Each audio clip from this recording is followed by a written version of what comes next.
see. It's not coming through yet. Yeah, there we go. We're live. Okay. This is actually not too thin. I'm happy.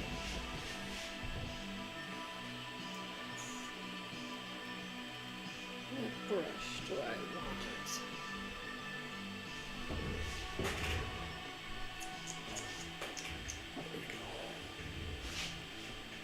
What was I watching?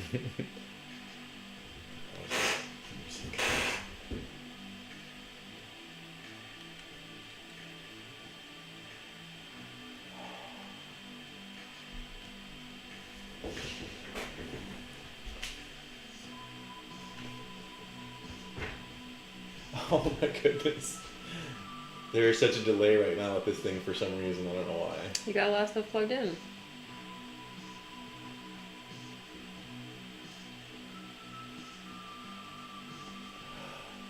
Hopefully that light won't bother us.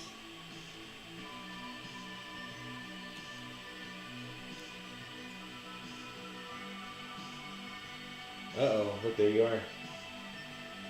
That's me.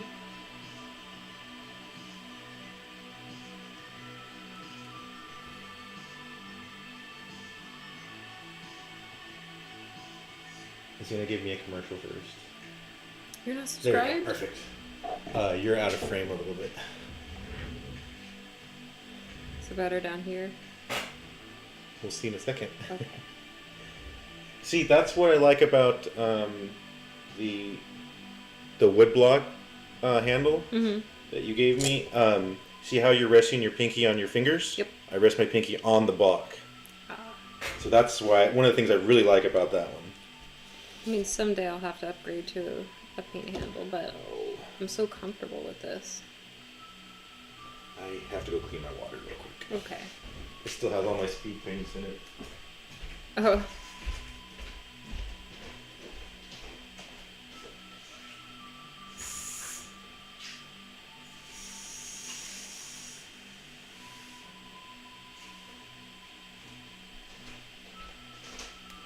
Oh, you know what I should do as well?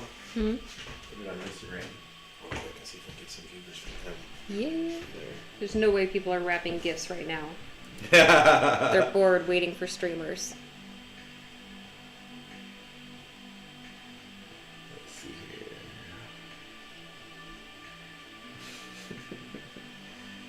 Oh man. My YouTube is filled with a bunch of crap right now. Mine's all crime stuff. Mine's all red pill stuff right now. What's red pill? It sounds familiar. It's a very controversial subject because of men's rights. Oh. And like, Is it for men's rights? It's for men's rights. Yeah. sweet. Well, it's basically like it's the same thing as the what do you call it? The Matrix, the whole red pill. And that a lot of people don't realize what's going on with it. Okay. And there's a whole documentary they did back in this girl did, a feminist did in 2013, and she got changed her total mind of That sounds throughout familiar. the transformation of it all. Yeah. That's interesting.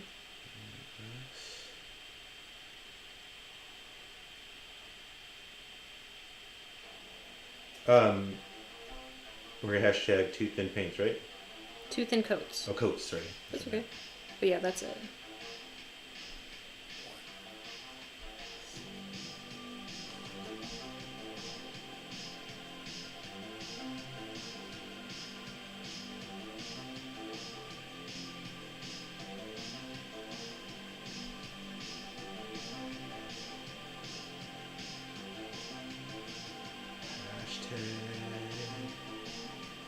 That's unfair. You get to sit there and paint, and I have to do all this promotions. It's like it's your channel or something.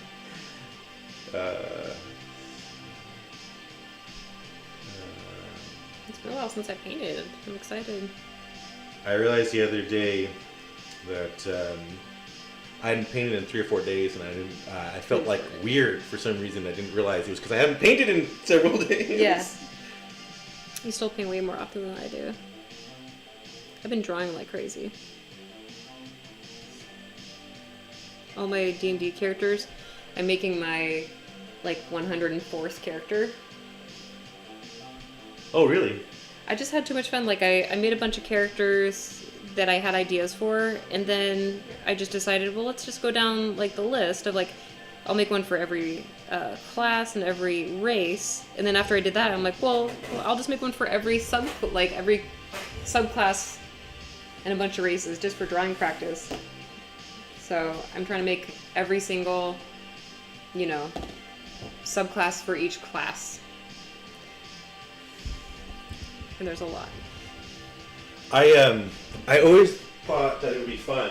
Hold on a second. I have to grab another model.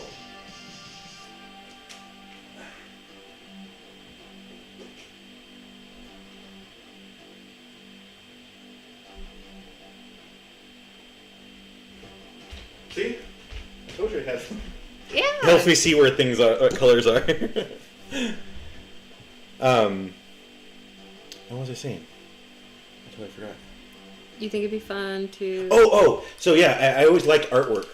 And ever since I was a teenager and got a computer, I'd always save like a lot of different famous artists, like, you know, fantasy pictures and stuff, or like sci-fi photos, or, you know, artwork and stuff.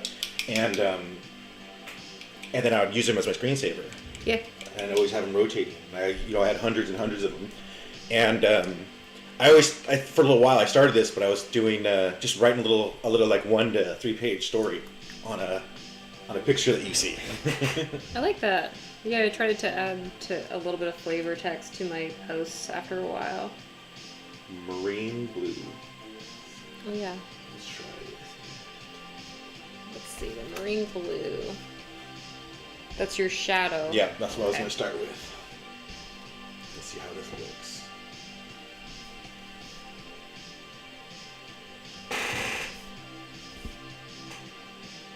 Oh yeah, each bottle has a S, M, H, W, or E for if it's a shadow, midtone, highlight, wash, or effect. Where is that at? Oh, I see it. Yeah, if you spin it. There's a little shield with it on it. Super user friendly. Oh, interesting. Yeah, I like how they did that.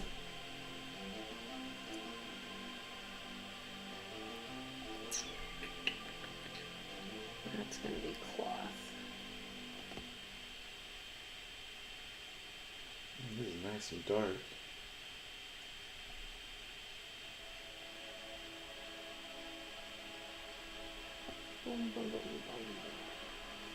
Have you read any of the FAQs that were just released? No, I heard him talking about it for a while, but I haven't read what they actually posted. Did you read them all? Not yet. Ah. I was probably going to do it hopefully tonight, but we'll see. Okay. Time permitting.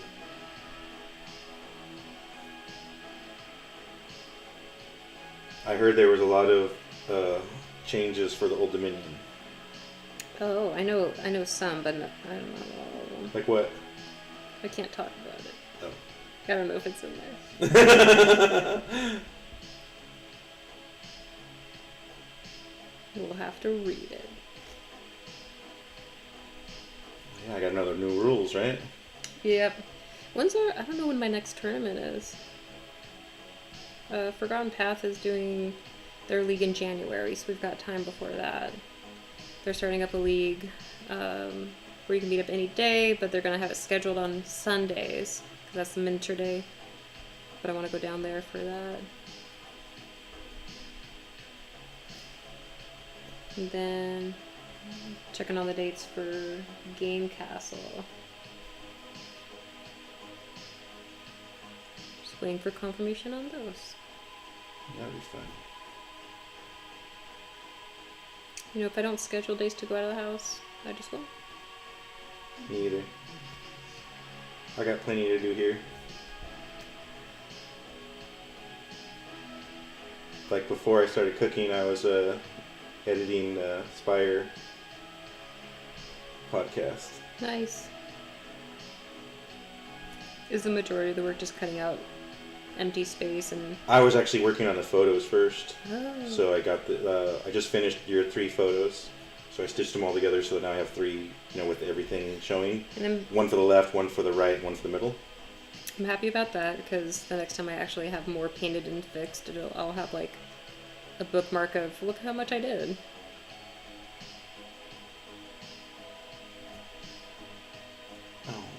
trying to be careful, and his legs are blue too. Oh no! You'll have to paint over it again. No, I was like trying to avoid painting them, but I should have. It happens. I got some of my cloth areas bone right now. Just have to go over it again. That's something that's like a good lesson about painting. You know, you can fix it. It depends on how you're painting too, though, because using the speed paints, you can't mess up like that. Well, then I will not mess up. That's one thing I've learned. If you mess up and go a little overboard, you're kind of screwed, because then you have to like paint it white again, or like zenithal it again, because they're so thin and you can see right through it. Yeah, I see what you're saying. You have to go to heavy zenithal again.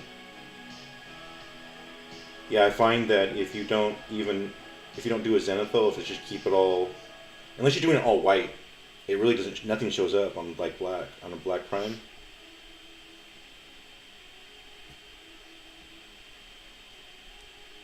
So I don't think these are thinner necessarily. No, they're not, and I'm happy about that. A lot of people like thin paints, but I like things that have more opacity and coverage. I think it's actually probably really close to scale. Oh, really? Yeah. I can see how, the whole thing is 2 thin coats. I do feel like after one more coat, this will be perfect. Oh, that's supposed to be cloth. Oh, well. Well, I'm not using a super thin coat, so... Maybe I should have tried that. I'll try it on a different one. Yeah. I put a pretty thick base coat on here. Let's see. His arms. Yeah, did I do his back like that? Yeah, I did. I thought about pulling my already painted ones as references, and I just decided not to. I figure they're going to look different anyway. I just have a hard time seeing the different, textures in different areas that you're supposed to paint sometimes. Yeah. Oh, so for me, it just helps me to know where I'm supposed to paint. Fair. Especially if I've already made that decision in the past.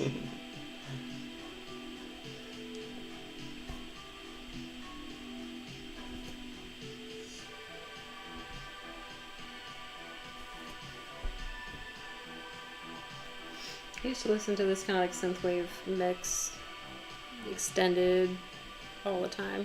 Really? I have a bunch of playlists. I have playlists that are like synthwave, playlists that are character names. I forget about making playlists sometimes. Like I want to, and then I just forget about it and just get I don't know. I use music all the time, so. Yeah. I tend to if I'm not already listening to a playlist I've put together, and it's just going to new songs I haven't heard. If one's really good that I like, I'll just add it to a playlist right away.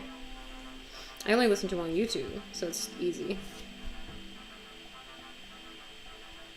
That's why I pay for YouTube Music, the premium or whatever, because I could listen to it, and then you could turn the screen off if you pay for the subscription. I do have premium as well, because I don't want ads. Every once in a while I'll get an ad and realize I'm logged out, and I'll go crazy because I think that they updated the terms. Yeah. That's one of the things I hate about Hulu. Is that there's so many ads on there now. That's why I originally got it, because I was trying to get away from that, but... I don't have Hulu. Do you use it for... What do you watch on Hulu? Well, I only really have Hulu because I wanted Disney as well. Wait, was it a combo? Yeah, it's a combo deal. Oh, wait, do they own Hulu? They do now, yes. Oh. That's why they have, Andor is on Hulu right now for the next couple weeks or whatever. Yeah, I saw it. Kay got a new TV, and so I pulled up Andor just because she didn't think the picture looked that good, and I'm like, well, if you're watching an older movie, it's not going to look that good. Let's watch something newer. So I put on Andor, and it looked good. Have you seen it yet? No, I just skipped through a couple scenes to test the video on the new TV, but I haven't watched it proper. I probably enjoy it. I really enjoy it because to me, while there's a lot of the theme of Star Wars in it, it doesn't feel like a Star Wars story. Does it feel more like just like a sci-fi story, honestly. That's cool. It's like a story that just happens to be in the Star Wars universe. In the Star Wars universe, yeah. Nice. Even though it is all about the Republic and the struggle against them or whatever, but it just doesn't feel like Star Wars, I guess. Like Obi-Wan definitely did. And maybe it has to do with like the characters and their goals. Like if it's Jedi, it's gonna feel like Star Wars. But if it's just smugglers and this gang at this place, it doesn't feel as much like it. I'm trying to get this right, and it's upside down, so it's hard to. That is a deep blue. That's a blue. Yeah, it's like a. That's a great watery blue. I like it so far, but you never can tell until it dries. Yeah, I'm excited to see how they dry. This one's drying pretty matte, which I'm super happy about.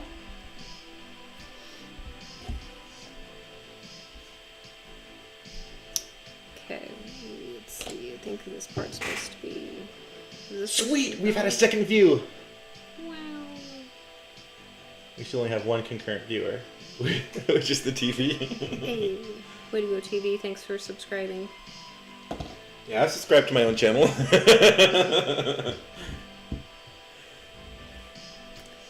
I don't know if this color will stay there, but I'm going to just paint this.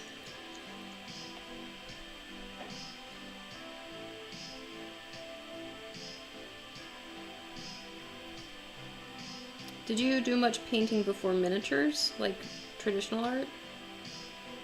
I started at painting miniatures when I was 16. Yeah. And I started, before that I was doing model cars and rockets. Oh, so you've always been a hobbyist. Yes. My dad got me into doing the model cars, and I used to do those, and it was like, he used to actually paint Harleys. And so he was actually a pretty good painter. What the color is? Oh, that's armor. Sandstone. That might work. Templestone. If you need a color from me, I will let go of it. Yeah. Oh. And on the back fine. it has all of them too. That's too dark, actually. Huh? Let's try temple. I'm gonna go away from there. Triarchy, I think, and try two different things here. So let's try what's this one here? It's temple stone.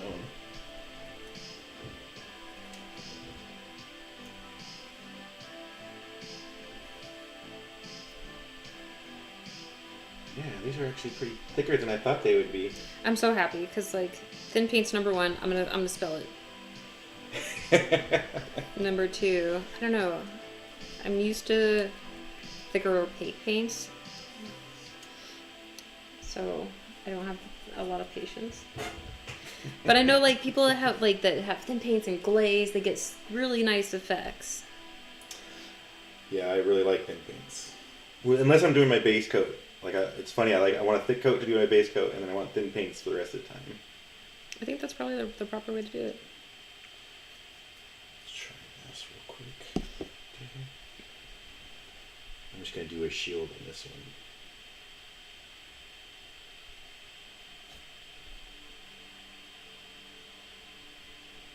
Oh, this one's thinner. It's not thinner. The coverage is different. I feel like it's the same thickness, just not covering as well.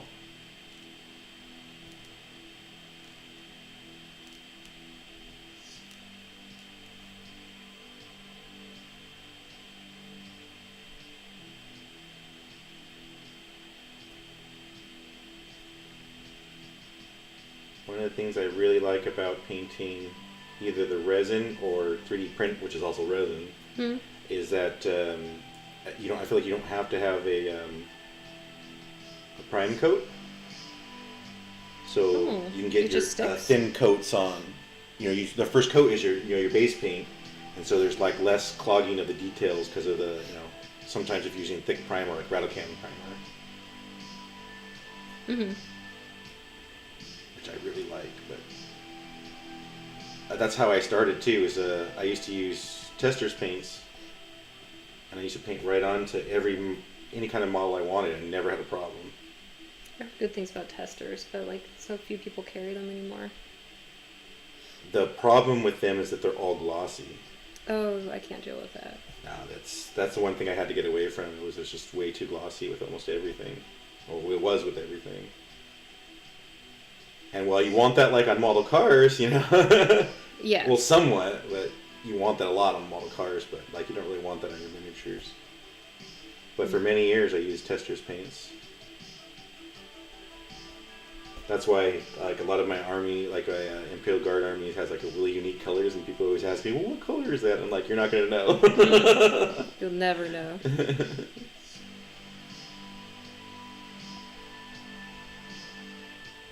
But I still think it's aluminum. It's like one of the brightest, shiniest colors for metallics. I still use it here and there when I want something really, really vibrant to shine really hardcore.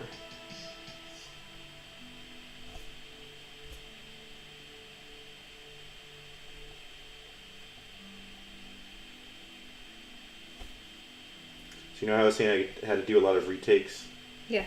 I last night when I was doing some filming with the speed paints, I started off by just doing a little blurb of what I was going to do, and I was so awesome that I went through it completely smoothly without any mess up.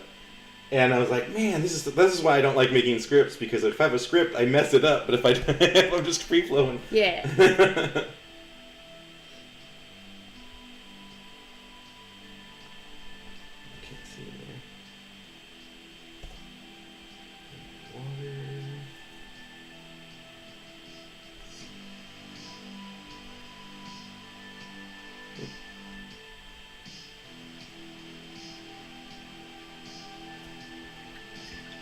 Yeah, the coverage on that's a little different. You never know when you're trying a different color, you know? Yeah, there's always some of those unique colors like reds and yellows that always seem to have problems. I think whites have gotten better, but for the longest time, white was always hard because if they have titanium in it, like the compound or whatever that makes it white, it can be super chalky.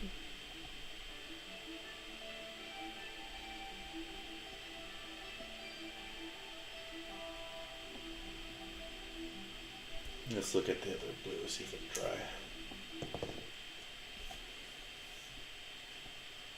Not yet. Okay, now I have to try a green. Of course you do. Wyvern green. I'll try that.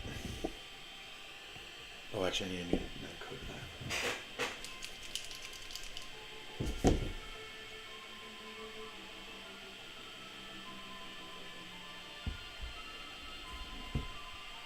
I think I'm just going to do a couple of different cloth pieces for right now.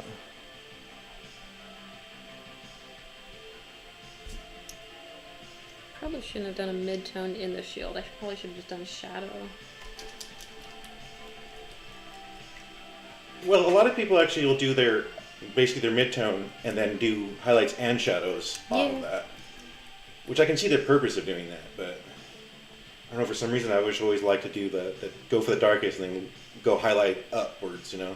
Yeah, I don't mind starting either way. Whoa. But I'm going with the mid-tone here first. Just wonder if I should only do shadow in the shield for the next mini to save time. You know. That's what I'm doing, just to try to see it, you know, get a lot of experience with them. Yeah. I don't necessarily need highlights on the interior of my shield that I specifically zenithalled and just did not highlight. So I'm not sure if this is the case with all of them, but this green was definitely leaking. Oh. Yeah, I cleaned it off a little bit, but it was definitely leaking. I really don't like when that happens, because then it gets everywhere and then it starts sealing itself shut. When you opened it, did it drip? It was like that. No, it was just all over it, you know. Oh, okay. You had to clean the tip? Yeah. Okay.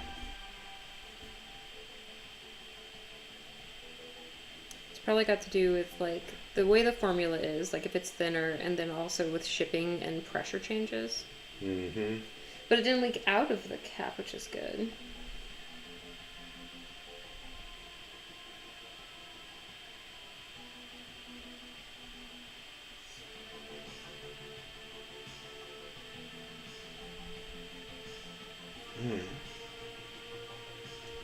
It's weird. It's like they have the consistency of scale when you put them on the palette, when you're like moving them around. But once you start painting with them, they are definitely thinner. It is interesting because they kind of act thin, but they don't feel thin. Yeah, they act thinner than they actually feel. Very interesting.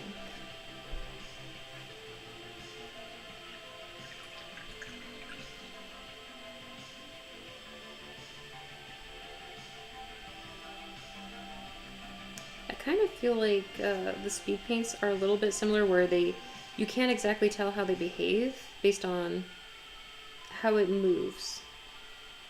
No, you have to let it dry. It's really, the speed paints are really funky like that. They look totally different when they're dry compared to when they're wet. Which is fine. I feel like that's normal for paints. Did not paint that part. Okay. Actually, I don't care about that part. Let's just do the back here. Gotta go empty my nose.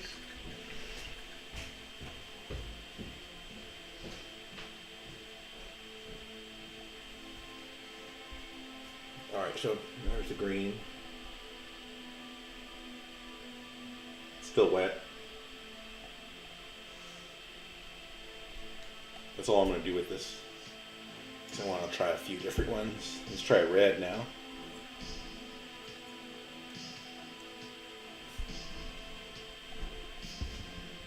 Berserker red? Oh my gosh.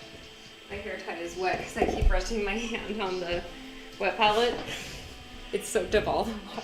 You're resting your hand? Well, I did. Because my paint's up here, so I was doing this. Oh, okay. And my hair tie was getting in it. Alright.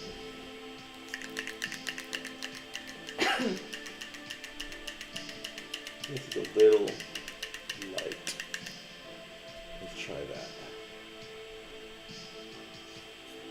Skeleton. Do you have the Berserker red? Yeah. Yeah, I thought so. Does it look like blood? I have it. Does it look like bone? I have it. So yeah, when I was editing the pictures of your army, you have the guys that are with the red cloth. Yeah. My director colors. That was. I thought it was funny. Did you actually put the flowers on it? Yeah. Why did you match the same color? What? It's red flowers with the red.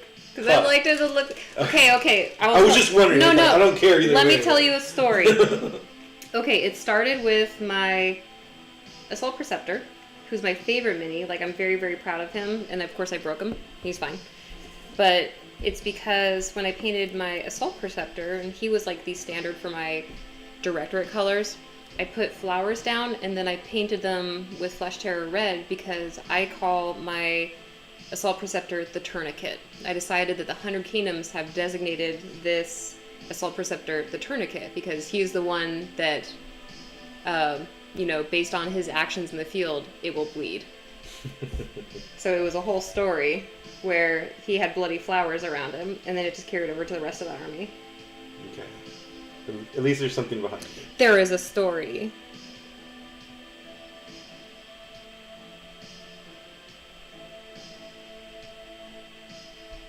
Wow.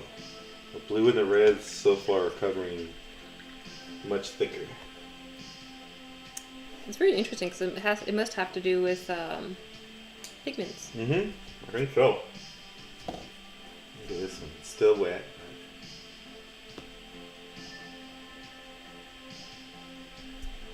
See if the blue is done.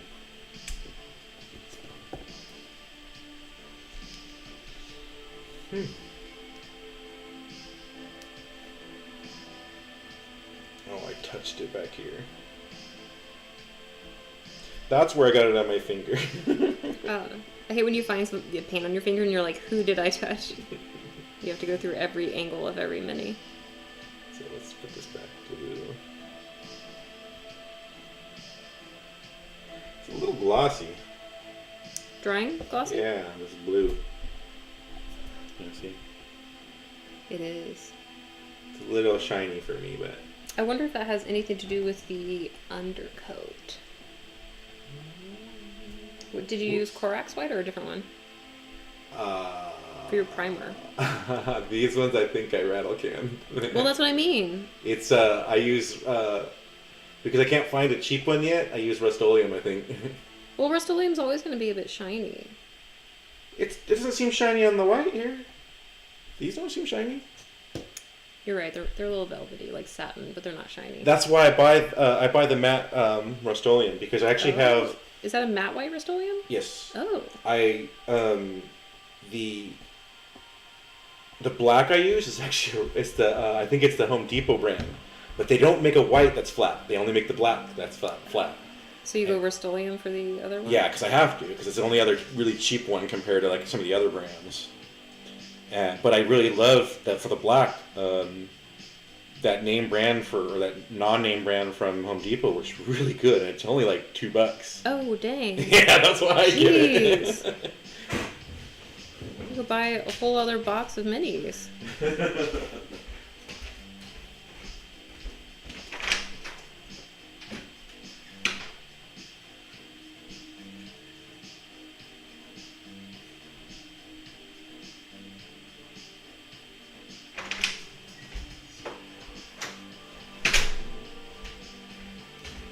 Yeah, this is what I buy.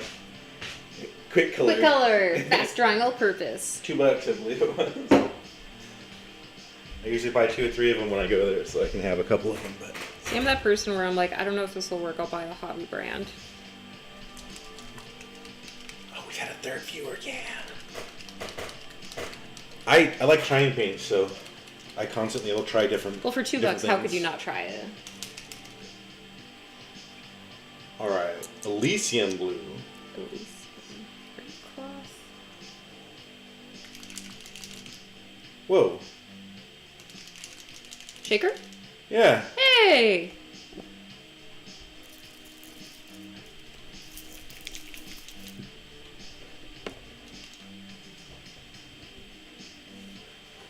The highlight. This is the mid-tone. Is there other mids that have them in there or something? I think this one has it in there too. Oh, mid-tone. I wonder if just the mids have them in there. No, this is an highlight. Sanguine Scarlet has one. Sorcerer's Cloak. I wonder if all of them just have them in there. I know that Yeah, you sometimes have they one. get stuck on the bottom with the medium. Okay, they have them. Yeah. So some for sure. Others maybe I didn't shake enough.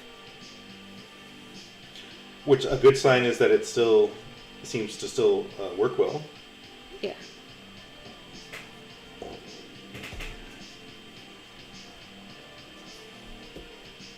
Cloth. I think your cloth. I just have to decide what's cloth and not sometimes.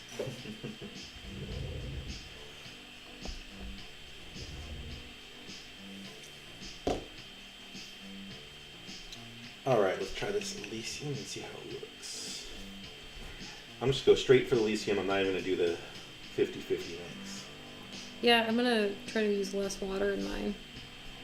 Well, I meant normally if I have a triad, I usually use like blend. the base coat, and then I use a 50-50 base coat, and then the mid-tone, and then I use the mid-tone, then I use a 50-50 the mid-tone and the highs, and then do the high. And so that's how I normally do it. Like a gradient. Yeah. But I think I'm just going to...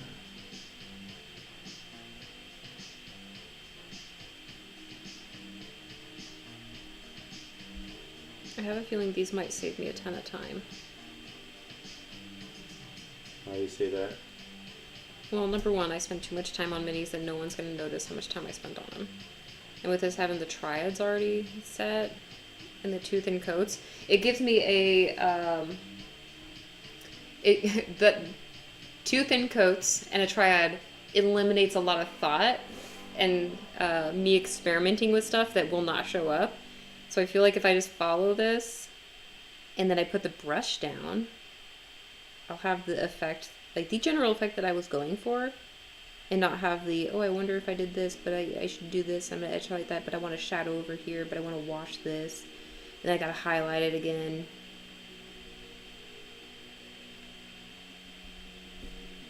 Sometimes I think that's the fun of it, but it's Well, all yeah. about. But what it takes me, like, it took me like 2-3 months to paint 12 four-screen drones because I was trying too much. And having some instruction on, like, tooth and coats, here's your triad, and then I can just put my brush down. But that might just be my lack of discipline. I know with my little Nico that I'm painting, I'm going to spend a lot of time going back and forth because I want a lot of weird texture on there. You know, like fur, Oh, yeah. especially him, he's got like colors all over. He does. And so it's like, you know, he's even got speckled black everywhere. So it's like I want to keep doing like layer after layer after layer, just trying to get everything to look kind of speckled like that. Yeah. It's a lot of good texture with it. So I know I'm going to do like dozens and dozens of layers. Well, it's your boy, yeah. It's worth the time. He's like a little warrior or a little adventurer mini. Yeah, that's one of the Patreons I subscribe to. It's called Goonmaster. Yeah, Goonmaster. He does a lot of animal warriors and stuff like that. So like kind of like Humblewood. Yeah. But he was doing it before them. Super cute. How many minis does he put out a month? For his Patreon? Maybe 30. Oh, sweet. A mini a day? I mean, as far as what you're paying for in a month? Yeah, about that, yeah. That's rad. It's a whole, it's always a theme though. So like that one was all foxes, male and female. Mm-hmm. And then like he would do different things like, I don't know, just different animals. Like crows he's done twice now actually. That's cool. That sounds fun. That's why I started buying his stuff, is because it's like, it's different and it's fun and it's not like, I don't know, it's not too serious, and it's really, all the stuff is really cute. The owls were fun. I really like them. Yeah, I have a Chihuahua from Animal Adventures. Remember their sets? No. I don't remember the brand, but there's a Animal Adventure set, and it's got like very specifically, it has like a Chihuahua Rogue and like a, I don't know, like a Saint Bernard Cleric. Like they're already predetermined. But I split some with, I think some of the GK stuff, and I got the Chihuahua. But it's literally like the size of a four-screen drone's head. So it's so tiny.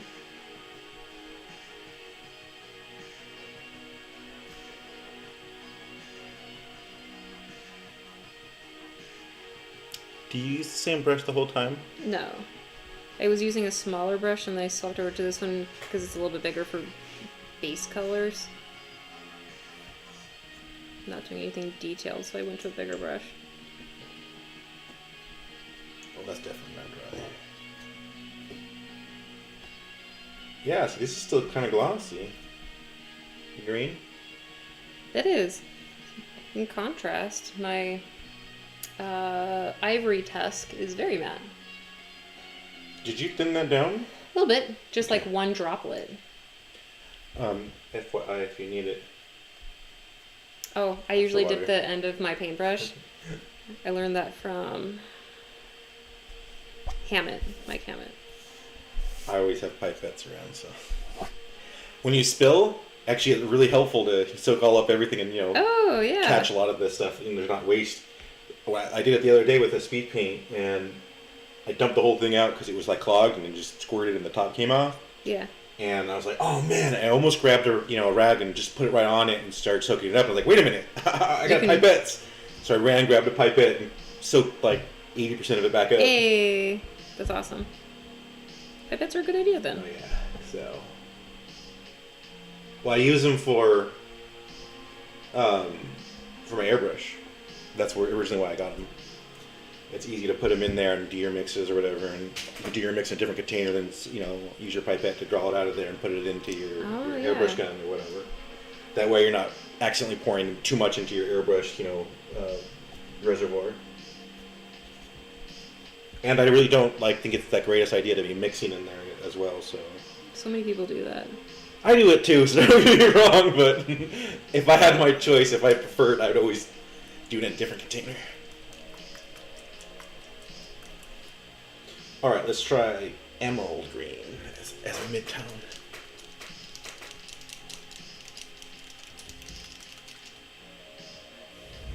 I wish it said who popped in. You have to catch them. Yeah, that was a little while ago, and that's halfway through. So about 6 minutes ago.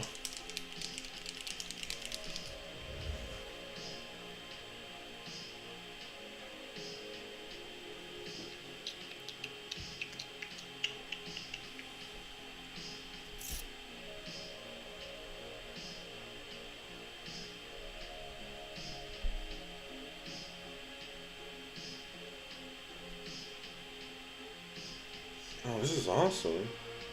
Emerald? I just looking at the fact that they have what's exactly in here.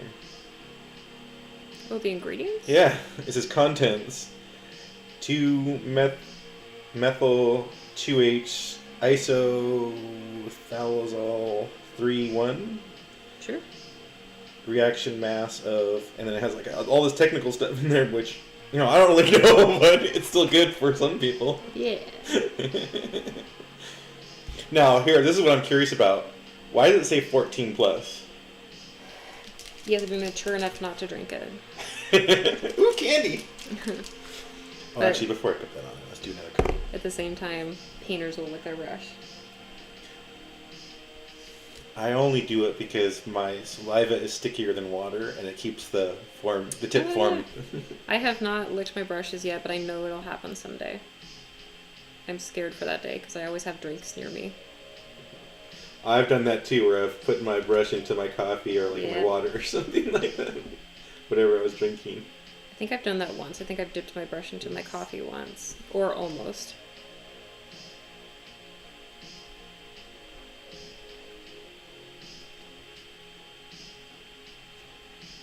Oh man, this green still is not covering as much as I would like it to.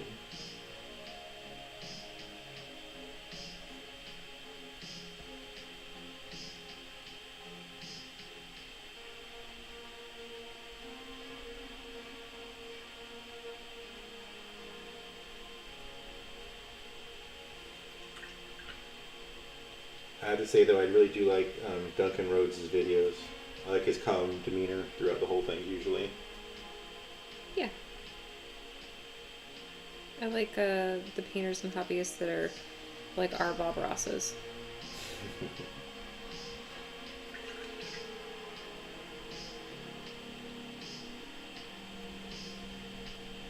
We should have some paint show that's like...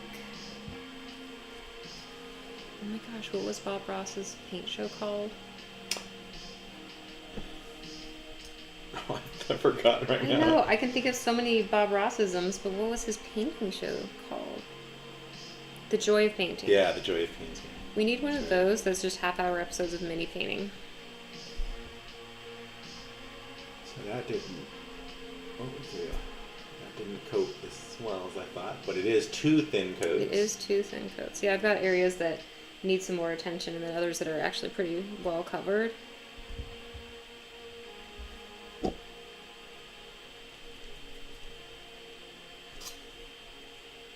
Where's that red?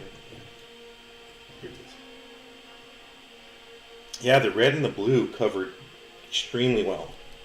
They were pretty thick.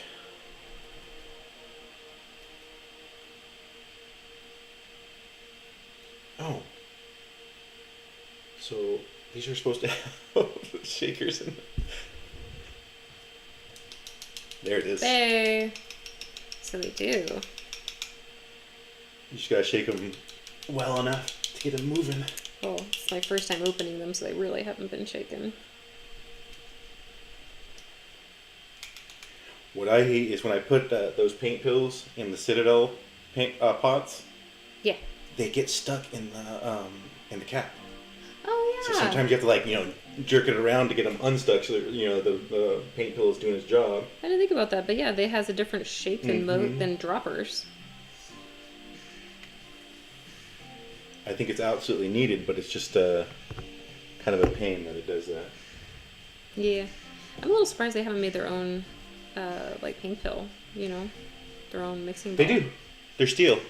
They No, that's Army Painter. Never mind. Yeah, I don't know if Citadel has their own. I haven't seen them. Maybe they do. Kind of surprising. That's what I mean. Like, they have plenty of thick paints.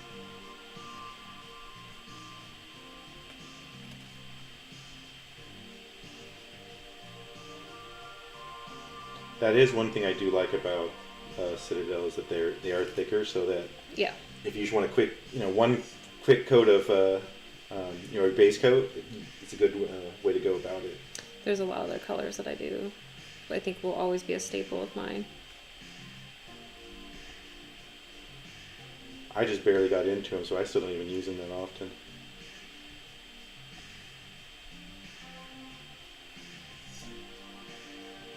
I don't even use, like, everyone always uses Abaddon Black, but I've actually like AK's Black either second or third gen. I don't care. I prefer that. They black. have good, yeah, like their black tire in second gen was pretty good. I think I only have Abaddon Black, but I don't use black very much. I've actually even gotten away from using black to darken up paints. Mm-hmm. I actually just use a darker version or Yeah. a lighter version of the same color. I have like 12 grays. Gray and bone are my favorite colors, so I've got plenty of dark, like, grays, charcoal, bluish grays that work well for dark colors. No! What happened? Heard the little because the arm came loose. Oh no! I'm waiting for that because I I built these earlier today. These are thanks to Marcos. Oh, okay. Were they already assembled? I think most of them were. Oh, you can These blame ones were. Yeah. You can blame him then. Which is funny because he uses Tamiya. But if you're not like holding them in place, like if you're just kind of like throwing glue on and just setting them. I can see that, yeah. I mean, I'm gonna be honest. Like I built 12 models this morning, in between loads of holiday stuff, and I'm like, these are probably gonna fall off, and I just came here. I'll just find at least 3 that are stuck together. It's the red. I can see a little bit of it poking, the white poking through, so I'm gonna give it another coat. Is that the Berserker red? Yep. I like it. Nice and deep. It's warm. Oh, you can easily call that a brown too. Oh, totally. But I mean it in a good way because I like that. Oh, darn it. Yeah, I'm gonna have to go over areas, but that's okay because it's supposed to be 2 thin coats. Alright. You're done. So far, I do like them. So this, okay. This one is Ivory Tusk. And it's very pale, very pallid witch. And then the Skeleton Legion, which initially I feel like is too warm, too yellow, because I like really bony colors. Probably reads a lot better. But we'll see, because I From this distance, I can almost not tell that this is even painted. Exactly. It looks like just like the white. This is exactly my paint style, where you can't tell how much work I've done because I'm so subtle, and then I'm like, it's not reading well, and then I go in and do more work. So I think I might have to go with more bold colors, because these are the ivories and these are the bones as far as the triads go. I'm gonna wait until I've done 2 coats and highlights and shadows. Which one is this one here? This is the Ivory Tusk, which is the mid-tone for ivory, and this is the Skeleton Legion, which is the mid-tone for the bone. And I wanted bone, but I really like... Oh, look. See, this would actually work good for a mid for that. If I was doing this the Temple Stone like I am. Yeah. I could probably use that. But I think I'm going to go right to that Vampire Fang. Vampire Fang. Vampire Fang. Do you need it? Not yet. Okay. Not yet. No. I just put the second coat on of the Temple Stone. And that's so I got to let it dry. Temple Stone? Yeah. That's the khaki. I like it for like the darker color that I'm going to use for it. So I like it. we'll see how it turns out when It I'm really done with looks it. like a khaki when you read it like as khaki. Sanguine Scarlet. We'll do Sanguine Scarlet here.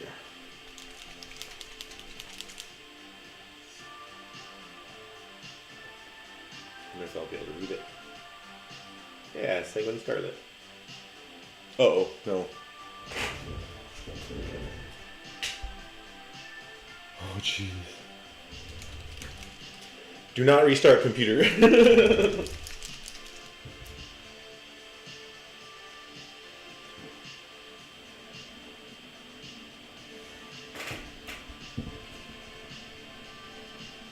Oh, that is bright.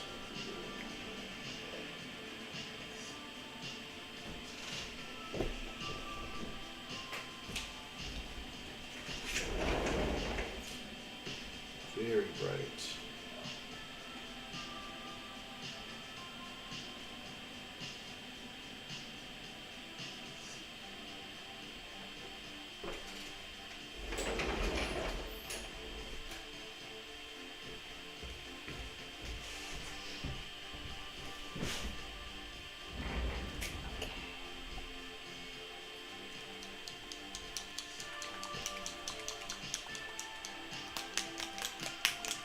Yeah, they do have mixing balls.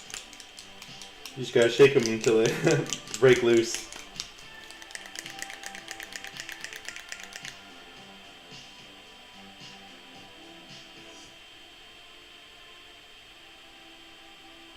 This is very pretty dwarven skin. Okay, number 3.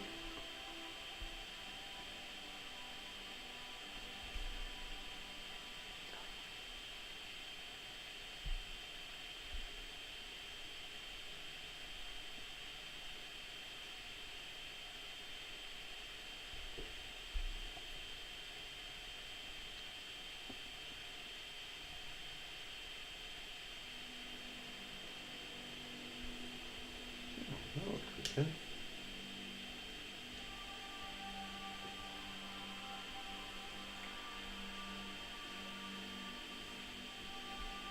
It's kind of weird. It seems like the pigments stick to my brush longer.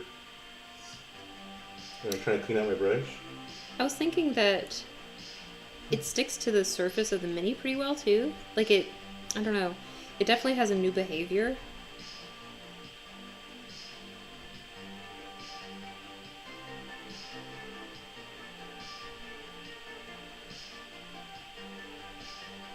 I'm going right back on there. It's still wet. I'm just going to do another coat. That's half of it.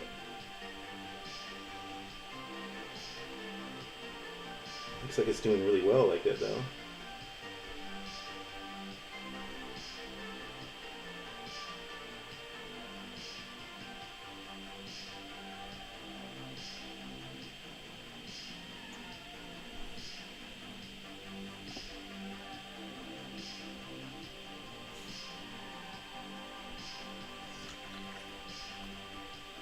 Oh, I think that looks good. Huh. This is not dry yet, but let's see. See, I've added the Sanguine Scarlet. Yeah. It's definitely highlighted. That's not highlighted yet. That's the mid-tone. But I mean, Yeah. you did the scarlet over the Yeah. Berserker red. Yeah, I mean, you can just get away with just like that, I think. Yeah. It's very, very subtle, but it reads. Okay, we'll do this one in a minute here. Yeah, look at this. This is the green. Oh. Can we? Yeah. Let me. I knew that might be a problem. I can see well, but the camera sees everything. Thanks, Gio.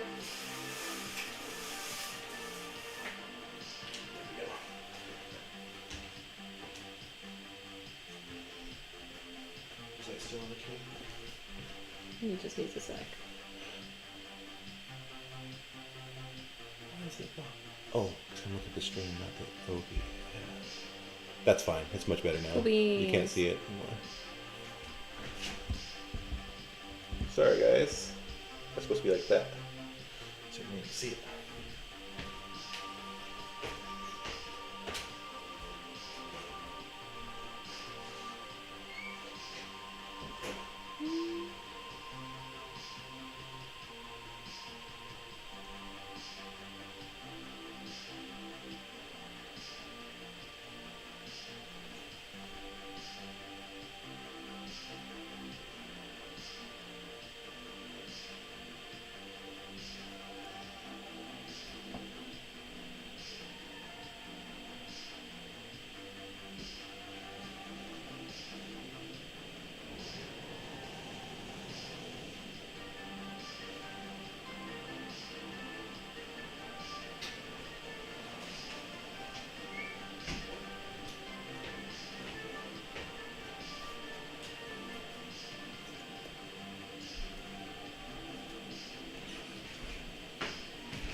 One bad thing about liking hot coffee. It's always getting cold.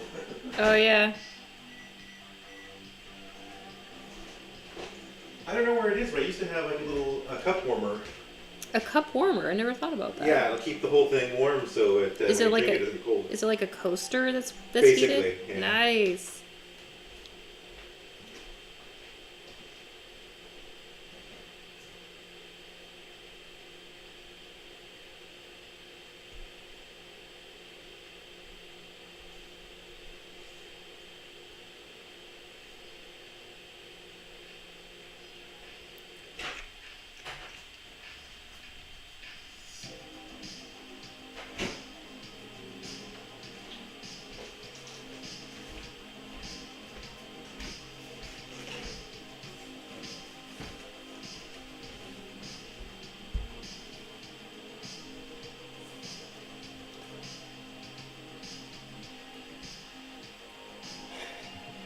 Where is it? Oh, so how long do you think we've been streaming so far? Oh, I have no idea. 40 minutes. Not too far off. Oh, sweet. We're at 57. Oh, okay, longer. Painting goes by so fast. Like, I don't know. Now let's try the emerald green here. You think so? I Yeah. don't think so. No, I do. I think, well, time flies when you're painting. Oh, yes, That's what I mean. yeah. Because, like, I have had 12-hour days where I was just painting and, like, I went through every single murder, crime, interrogation. Like, I ran out on YouTube. And I was like, well, I guess I'll stop painting because I don't have anything to listen to. That's why I like books on tape.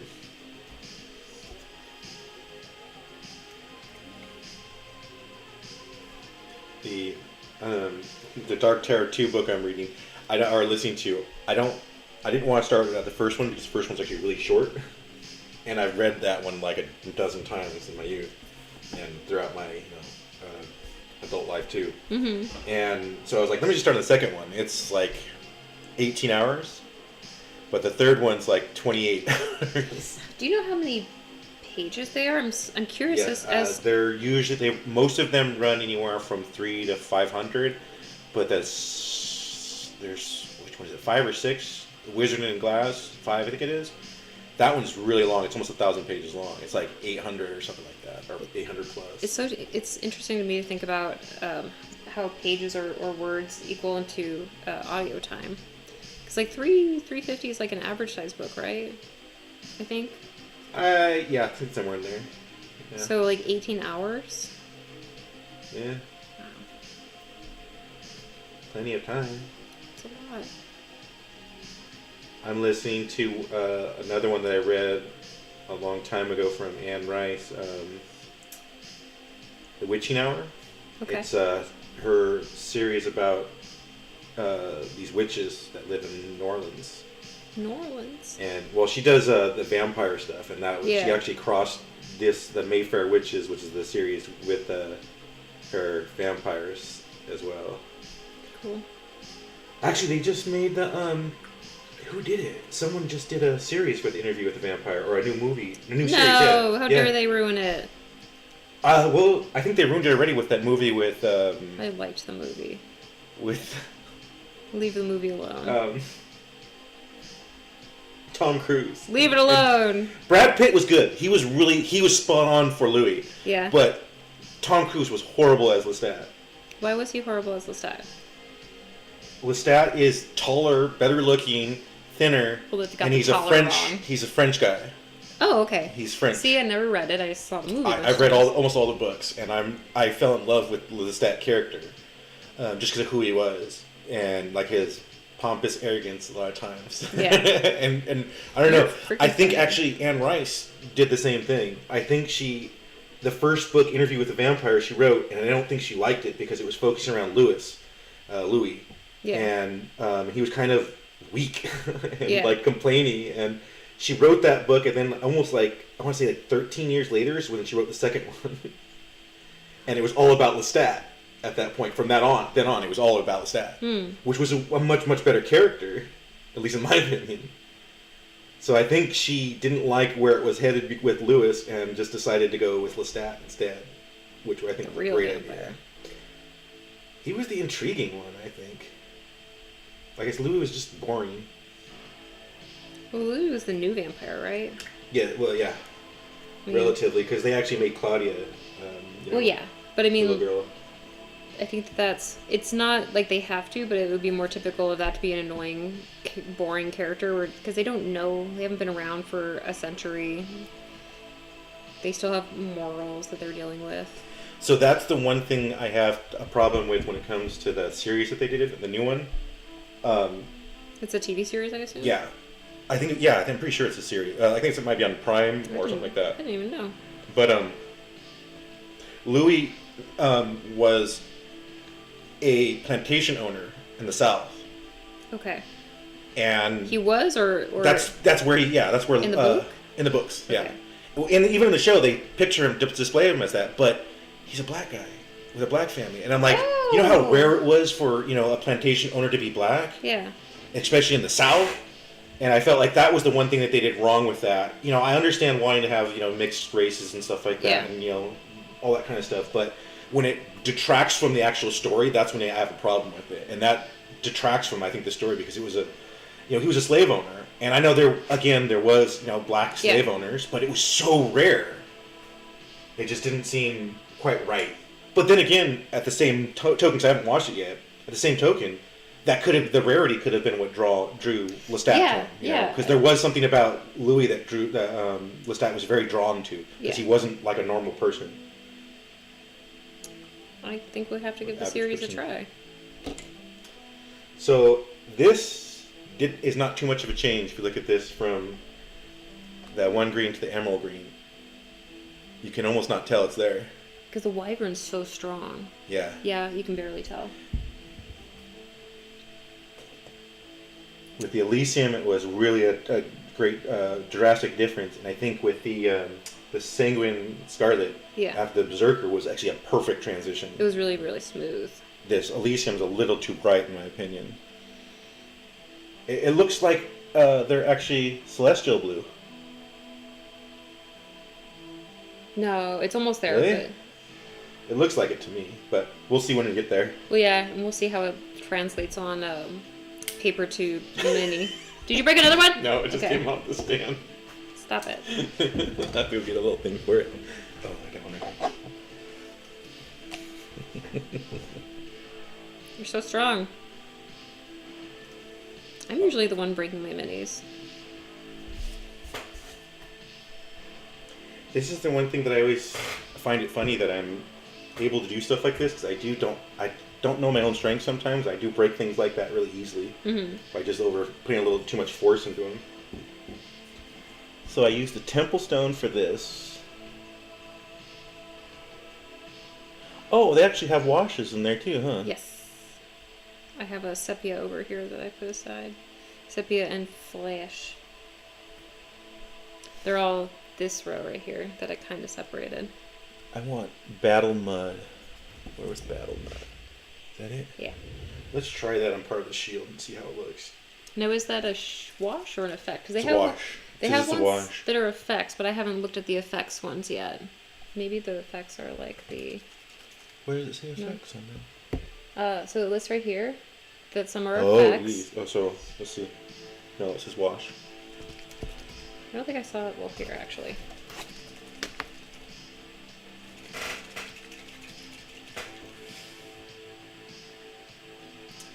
Are you sure they even have effects in this line It yet? might not be out yet. That's what I was thinking, that it might yeah, not be part of this it's not in there yet.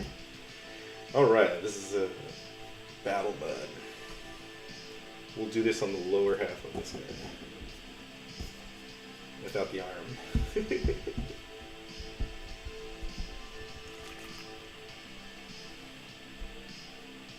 Hope I'm not getting dark. this all over.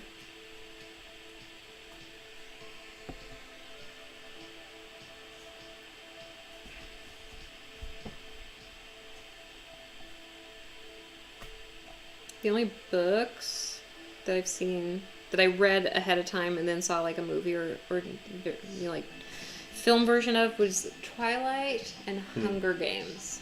No, Shadow and Bone, the Mortal Instruments also. Those are the only movies that I read before I watched. I have a really bad problem. I cannot, if I already know what this plotline is, I have a hard time reading the book. Well, okay, that is one of the reasons that I know a lot of people gripe about, like, oh, it's not like the book, or this book's not like the movie. I like when they're different, because then I can enjoy it in two different ways.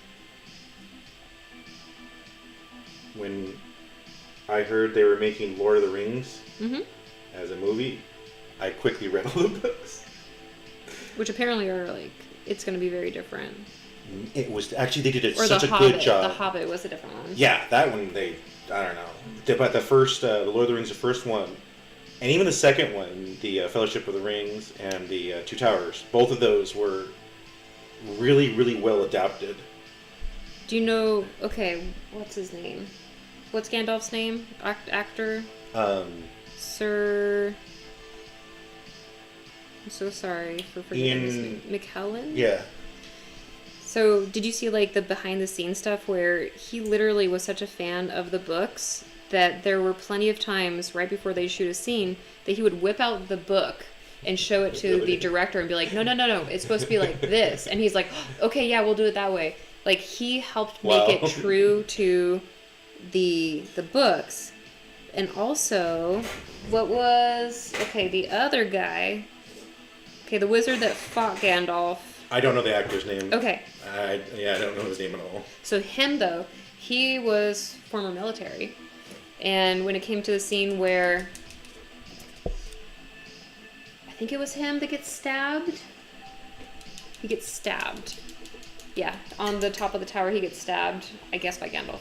I have to watch again. And they were saying, I don't know. Yeah, I don't remember. Someone gets stabbed. An old man gets stabbed. He's a wizard. And the director's like, he got it like, and the actor, having literally been in the military, is like, that's not what happens when you get stabbed. It's a sharp, like, because you got stabbed. You don't scream, you, and so that's what he did.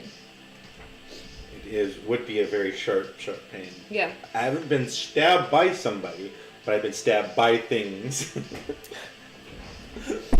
Oh, sorry. Yeah. I love hearing about, actors that will speak up when they're like, no, that's not right. No, that we're not doing it that way.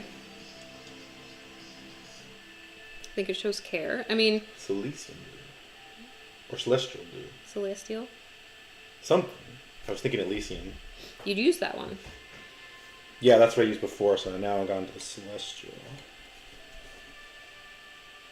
I want a different brush. I need a different brush. There it is. These are some of the worst poses I've assembled. Because I was so rushed, and I'm just like, yeah, it fits there. Now I can't really get all the angles, which is fine. No one's going to see that. Do your brushes matter to you which ones you're using? Like what type you're using? What brand, I should say. Oh, no. It's all a shape.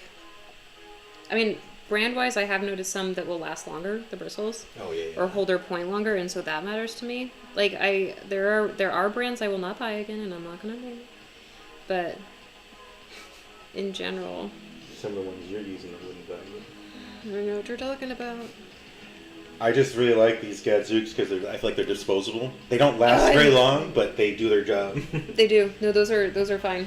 And it's all like I am a big fan of the AKs, like the AK interactive synthetics, like this one. Mm-hmm. Yeah, I really want a 5, and I can't get a 5. They never have a 5, so I have a 6. But they hold their point for a good amount of time, and I like that. No, I don't take care of my brushes.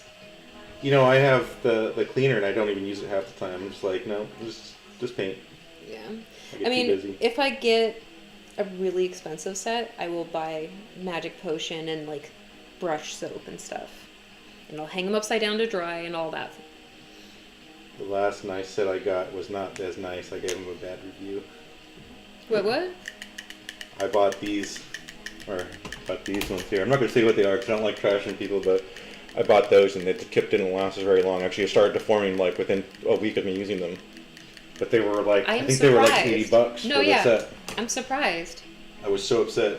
Like, yeah, I gave them a 1-star review. They have several series, but that's still a good brand, so I am surprised. I was really unhappy with it. No,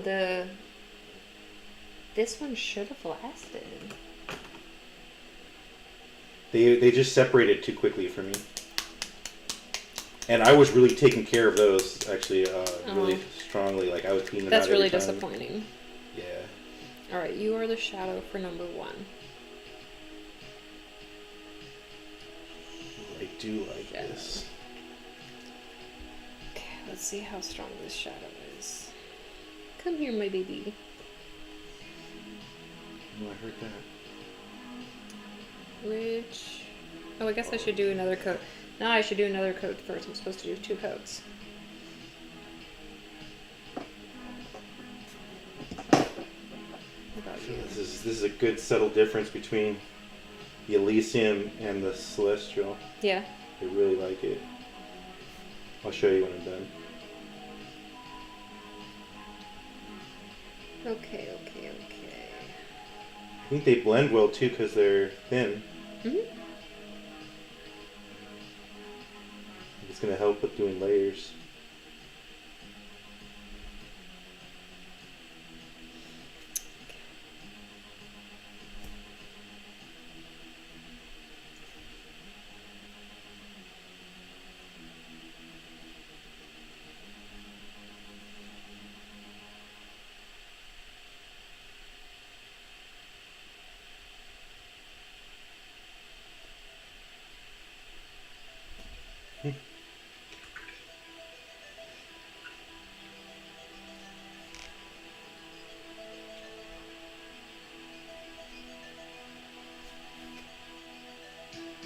Yeah, I really feel like this pigment's stick in the brush a lot longer than other paints.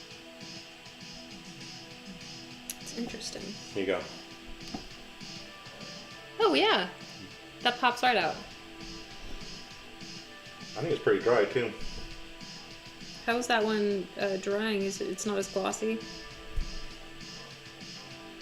It's about the same. It's pretty glossy. Oh, I wonder if the effects that they're going to come out with will be the, like matte finish. Or if it's going to be more effects like blood, mud. I like the blues here. I'm going to finish this backside a little. I don't like the way it is right now.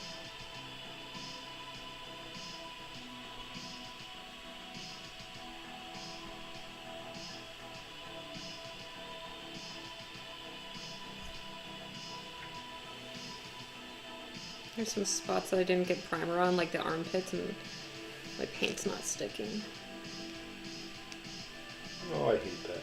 I know, but I guess it's an armpit, like I shouldn't care.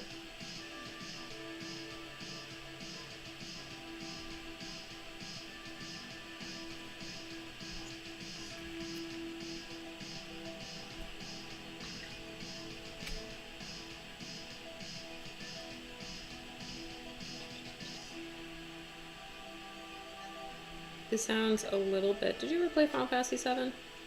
I love Final Fantasy VII. I still think it's one of the best games out there when it comes to storyline and everything. It is.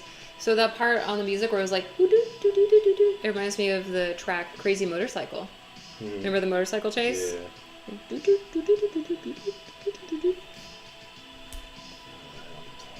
I need to let that dry now. It's too wet. Did I hear another break? What?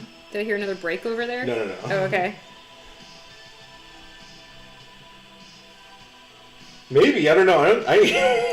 Maybe something broke. I heard something. Oh, I think this one's just loose. It sounds funny. Okay, so I really like the blues. You do. The blues are wonderful. They're very, very pigmented. How do you feel about... I mean, some colors just end up a little glossy. Yeah, that was the one thing. The blue did come out a little glossy. It's not hyper glossy. That's still wet. That's dry. I just went over the three different colors on the back because I didn't like the way it was painted. Okay, so I need Demon Red. Why is Demon Red the brightest? They are cheerful folk. Demons are cheerful folk. Yeah. Oh, I can't really lay it that way. The spear's in the way.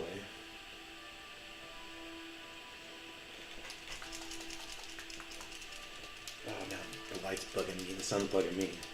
It's hitting my glasses. Oh, I see it. Darn time. It's also the time of year, because normally in the summer it's over here. Yeah, it's not like 3:40. It's not 3:40? No, it is. I mean, like, the sun's acting like it's 5.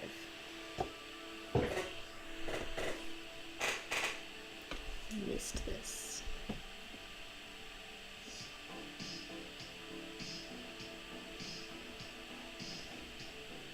I was building these guys earlier, and since Kay's sister was over, she's like, "Can she see your minis?" I'm like, "Yeah." And I showed her. I was explaining, like, this is a sprue, and you put them together. It was really cute. That's hilarious. She's like, "They're so small." I'm like, "They're actually bigger than some of the other minis." Yeah, that's the one thing I do like about Conquest is the bigger size scale. Yes. Oh, that's what I was saying about my Animal Adventure Chihuahua. It's too small, and it has hella detail. It's got like a hood and a potion belt on a Chihuahua that's the size of a Force-Run drone's head. I would need my magnifying goggles and like my own hair to paint it with.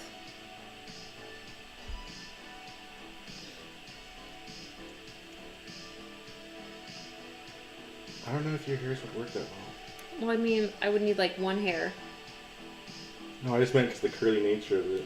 So when I was at Warfare Weekend, their speed paint competition they did, I participated in one, and they have a really fun thing they do where it's not just sitting down and you have an hour to paint.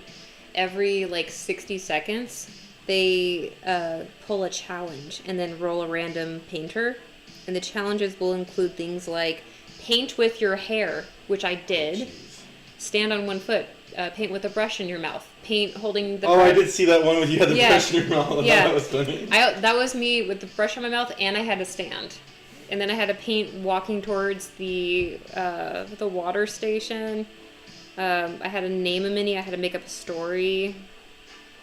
I had to swap my mini with another person. I had to paint with my offhand.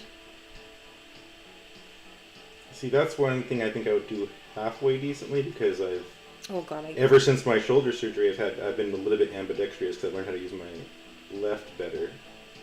When I had to paint with my mouth, I immediately just shoved color onto the shoulder of my mini that was not supposed to be there. I'm like, well, that's it. Like, I got to stop caring now. There's no recovering now. My hair actually made nice blood splatters.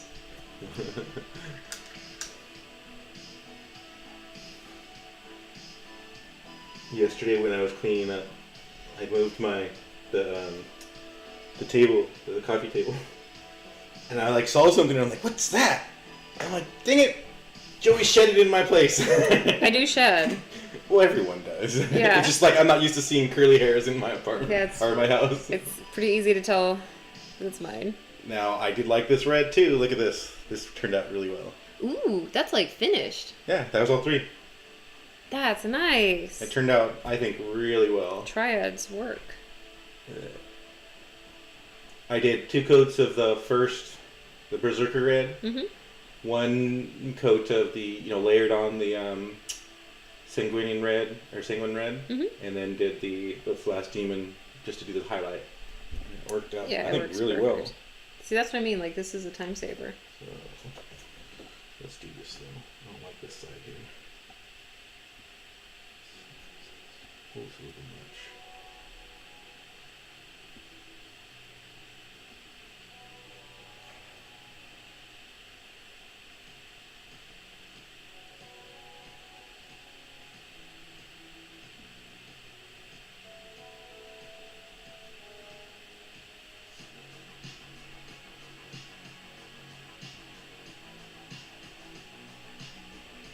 I think these would be really good for glazing. Oh, that's a good idea. Let's try that. Because, like, there's a little section under a cloth that I can't get color to stay, but I realize is because my brush strokes are going away from it, so that they're pulling away. But that's exactly how you want to glaze, is like to pull the pool.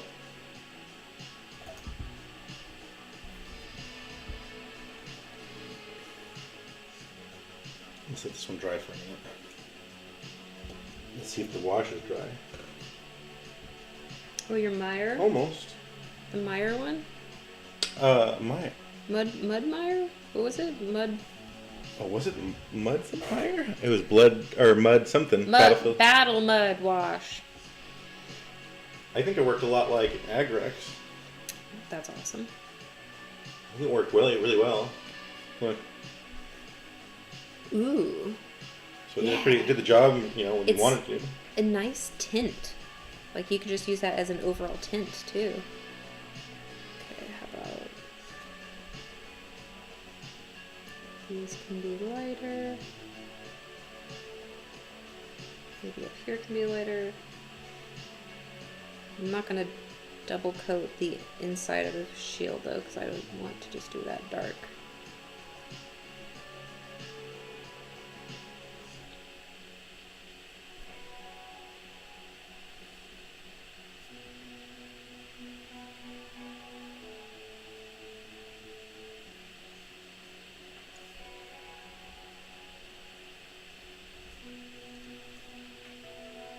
What else did you have with your turkey?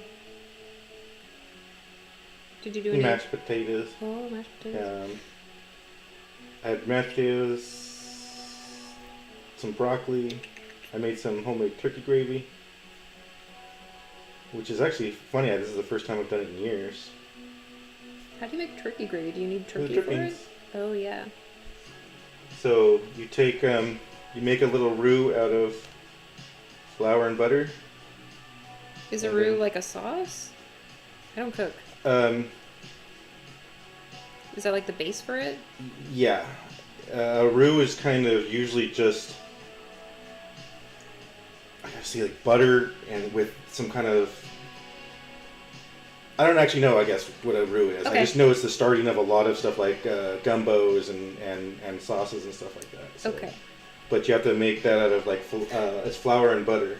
That's all it is. And then you cook that for a little bit until it gets a little caramelized, and then you get this really kind of nutty flavor or smell coming from it. Mm-hmm. And then you add your turkey drippings to it with a little bit. It depends on how much turkey drippings you have. You might have to add a little bit of like chicken or turkey stock or something like that. These remind me of when we were in Greece, and Hunter and I were talking to Reese, who's from Australia. And he was talking about something, and then he's like, blah, blah, blah, blah. Like, they're basically, he said, like, someone's a bogan. And I'm like, what's a bogan? And then he picked some other word, and I can't remember it, but, like, he's like, blah, blah, blah, bogan. I'm like, what's a bogan? And he's like, oh, like a reed. And I'm like, what's a reed? And, like, we had this moment where the culture clash of how do I explain this when explaining it requires another word that you're not familiar with? And it turns out like a bogan is kind of like ghetto backwater. People that don't have money but like to act like they have money. But it took like a good half-hour conversation to get there because every word that he had to explain it was more Australian slang. I love it when people you like try to define something and use a totally different word that doesn't make any sense to you either. You're like, like what? Yeah. And I'm like, well, what's that? Okay, what is that? So it's like when like, what's a roux? And you're like, well, it's a roux. A roux is a roux. I think it's like a condensed, kind of a condensed flavors of something in order to like for the base of like a dish you're trying to create. So a lot of times it's like with gumbos, with soups, with thicker kind of stuff, I guess. Okay. I still feel like I'm still learning how to cook.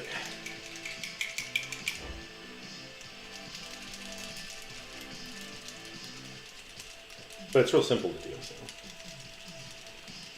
My family's been doing that turkey gravy like forever. So. Oh, we had someone else a couple minutes ago. Woo. Missed him.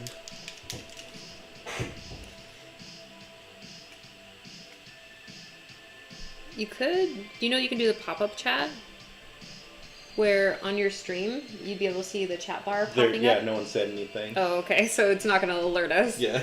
Alright, cool. I think, I'm not sure if it will or not. But that was, some of my streams I've had that, I forget that I need to pay attention to that, and they'll say something and like 20 minutes later, like, oh, I'm responding to you now that you're not in the room anymore. I mean, that's what people like, is the interaction. It's hard to do when you're painting, though. I know. That's a lot of times. That's why they have a second person watching the chats for you. Yeah. All right. This is. Oh, what is this here? This green. Ethereal green. This is my highlight. I think this is going to be way too bright. This is solid.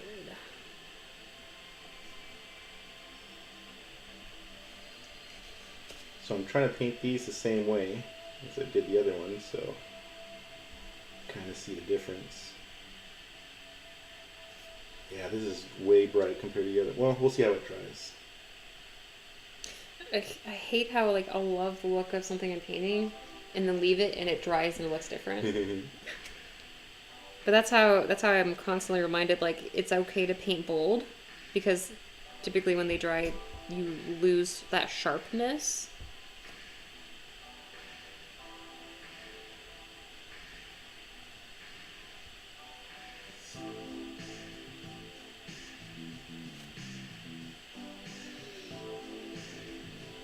Skeleton Legion is a very solid color. Like, I don't really need 2 coats, but I will for some of the areas that were just a little bit thin. But it's very solid coverage.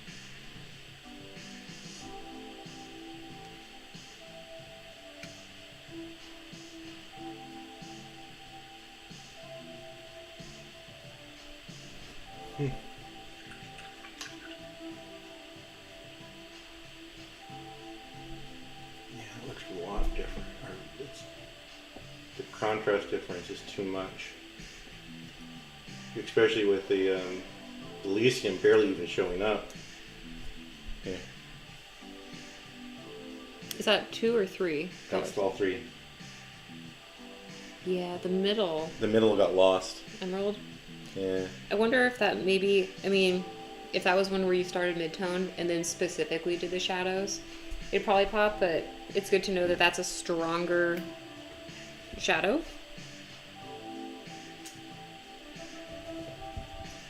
All right, let's try to glaze this one here.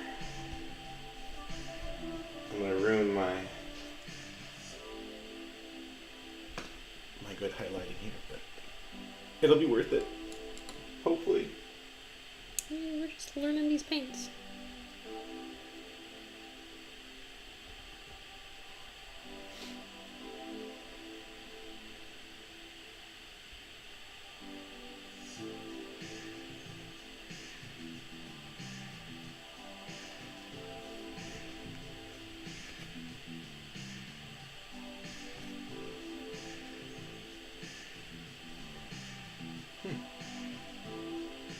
can't wait to do a wash on this.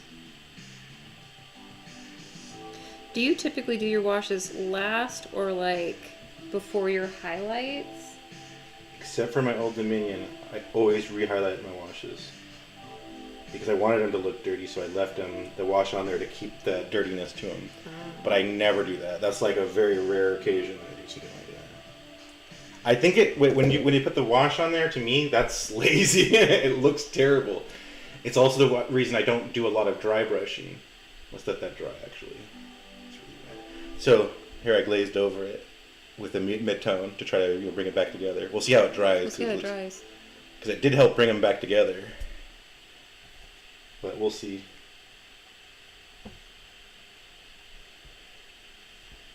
It just made my highlights a little dull.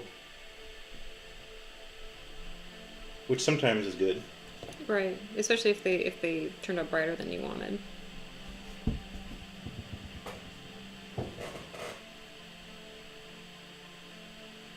Vampire Fang? I think that might be too white though. I think you have it, right? Yeah. Let's try this one. That's the highlight for khaki. No, for bone. The Skeleton Land?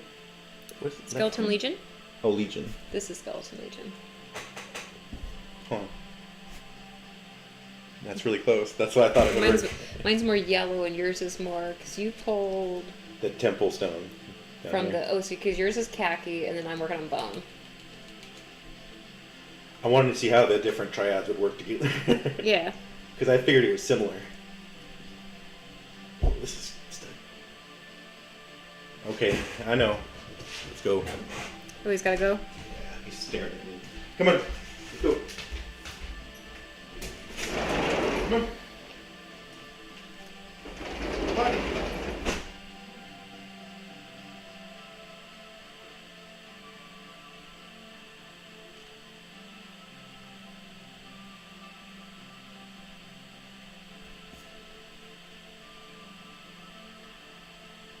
It would have been helpful if I got primer everywhere, but I didn't.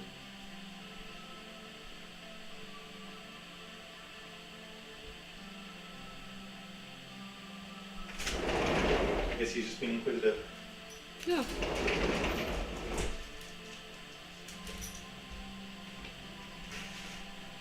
You're good. Thank you. Oh, your breath stinks. It's like he's got dog breath or something.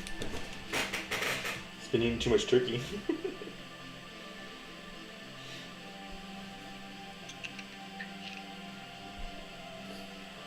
Oh wow, that's chunky. I think that's mixed enough.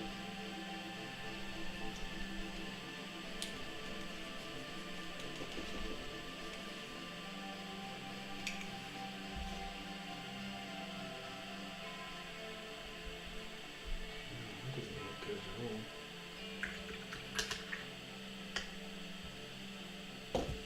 all. Was it thick?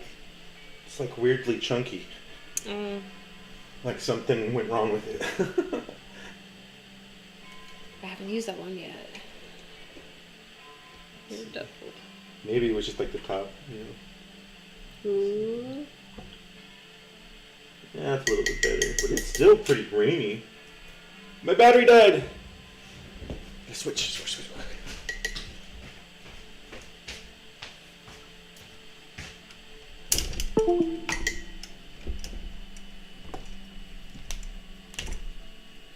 How long do the batteries last? No idea. Oh. I don't pay attention. I have 3 batteries just so I can replace them whenever I need to.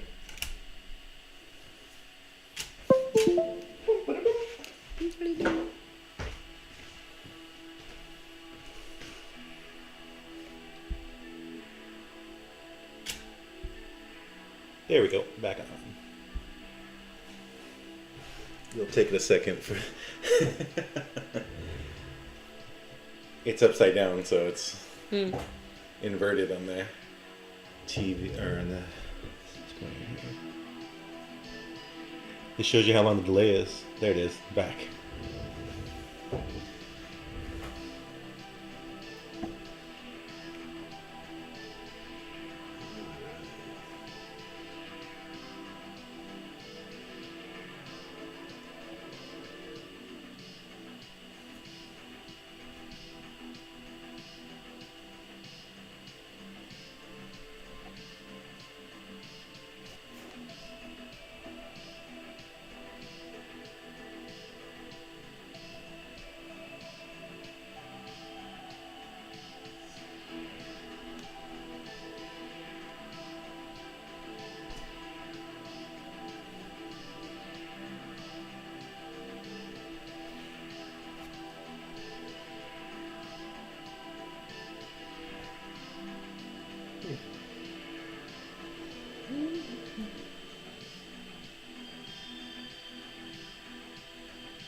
So far, I have to say I'm overall really pleased with these. I'm happy with them. They definitely each color can behave differently than the other, but nothing. I mean, it's not different from any other paint line. Some are going to have better coverage.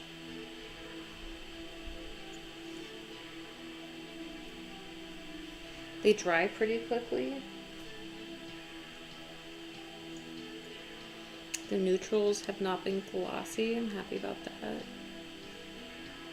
Oh yeah, I didn't think about that,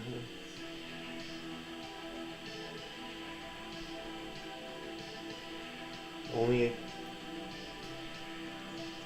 the red didn't seem as glossy as the blue and the green, but It makes me curious about what pigments are used in blues that might make them become more glossy.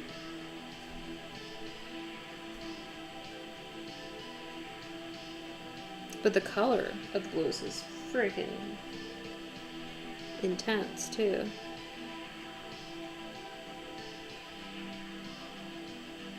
they seem to blend really well too. I think they work good for my style of painting. What's your style of painting? Layering. Ah. I would really like to do layers. Layer and layer and layer. And I go back on layers when I don't think it's right. Mm-hmm. So I'm always just kind of playing with the different layers, and depending on how much time I want to spend on it, really.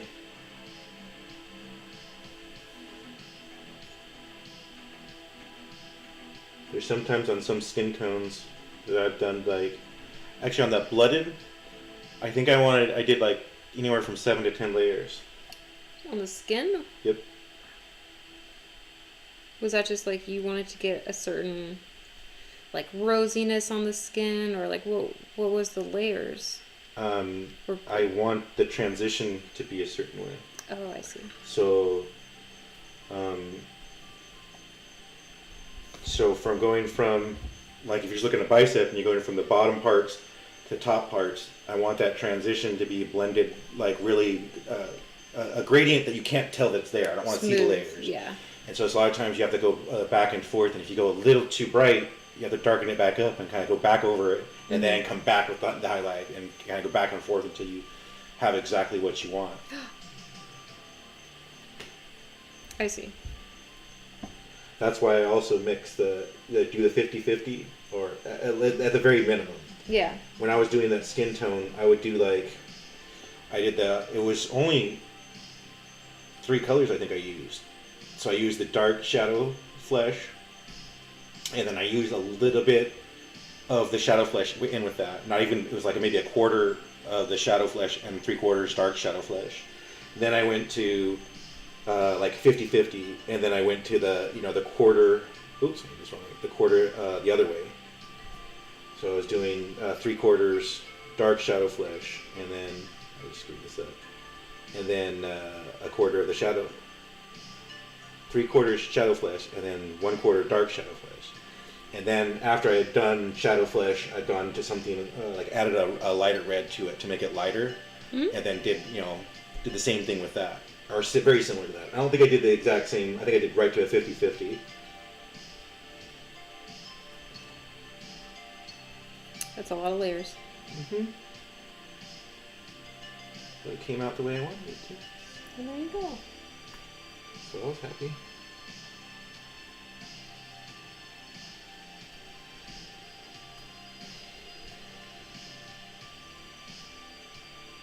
Do a little wet blending here.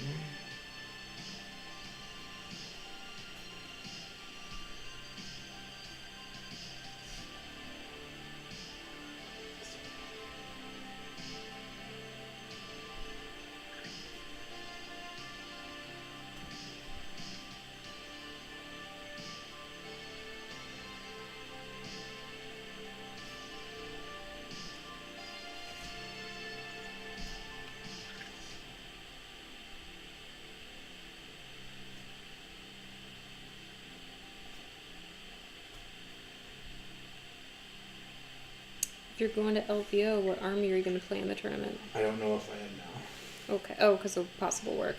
Nah, it's because the whole losing my job too for this time period has been kind of hurtful for my finances. That's totally fair. Okay, if you're going to Elvia, do you think you'd do Old Dominion or Nords? It depends on what the new rules are about. Oh, okay. You know what I mean? What the differences they did with the Old Dominion? Would it be one of those two armies? Probably. I feel like my Nords are a little bit more balanced than my Old Dominion. Mm-hmm.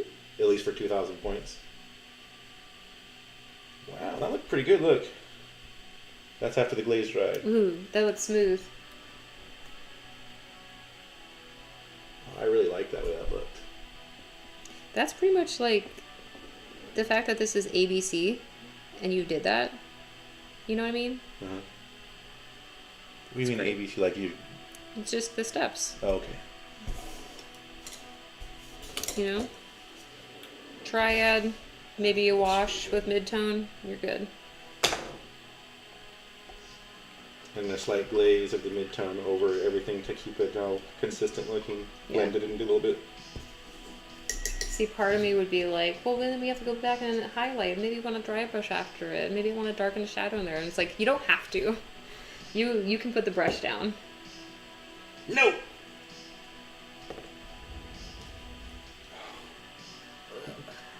I was like, there's no clouds. How is there thunder? Oh, the rolling of the chair?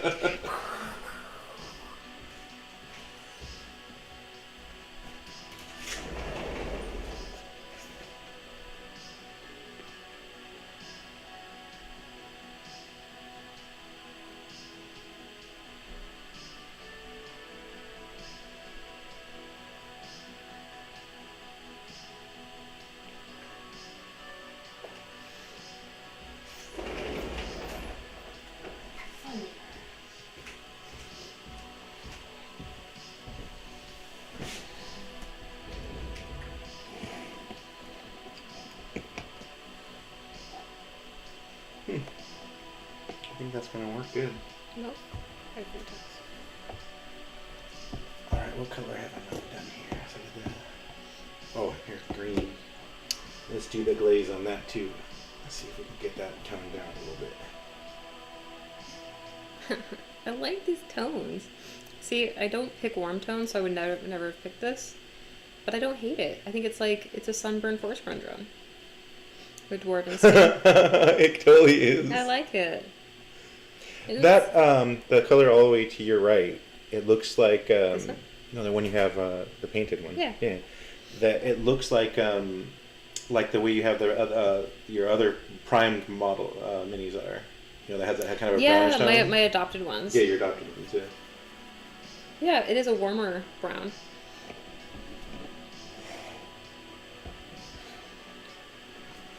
Alright, shadows.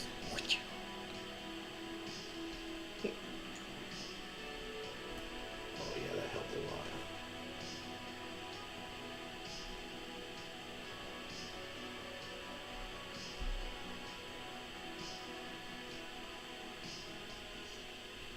Yeah, I think these paints are really nice for my style of painting. That's awesome. They glaze really nicely too. Oh, that helped a lot with the green. Let those two dry.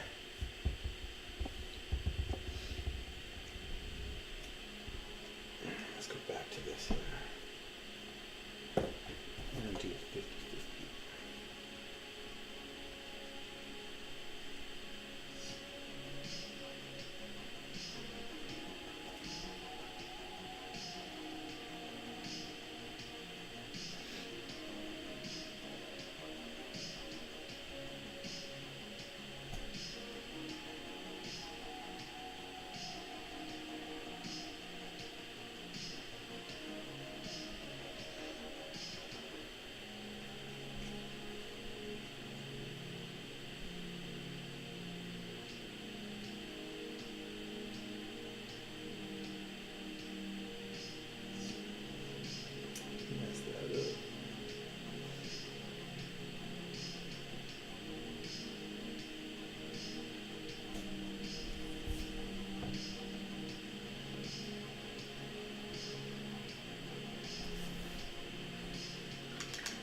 dry.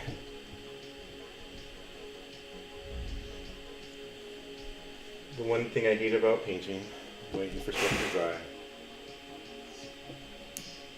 Yup. No. Wait another hour. An update wants to go. No. We're working. We've got 2 likes. Ah.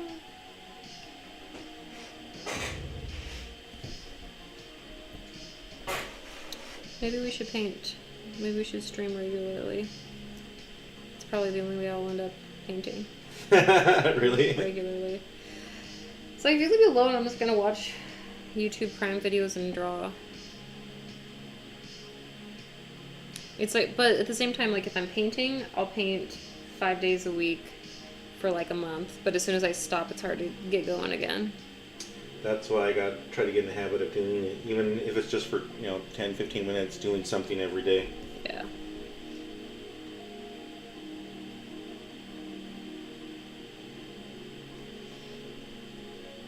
I can't do 10 or 15 minutes, man.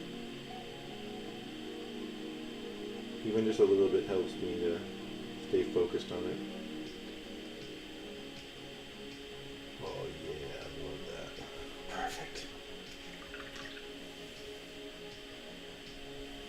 Let's see, that's 1, 2, 3, 4, 5 layers now.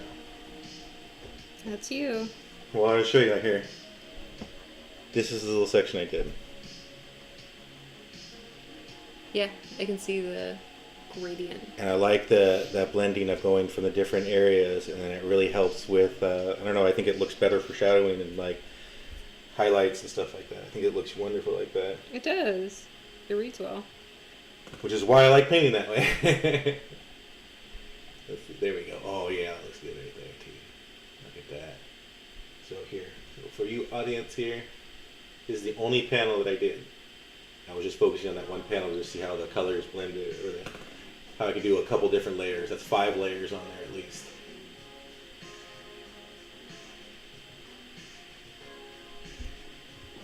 Oh yeah, see, look at that. It looks good even on there. Yeah, it looks better actually up close like that. I think also for me, farther away, it translates better overall. Yeah, it reads really well. Like, that's very table ready. All right, so here's the blue now dry.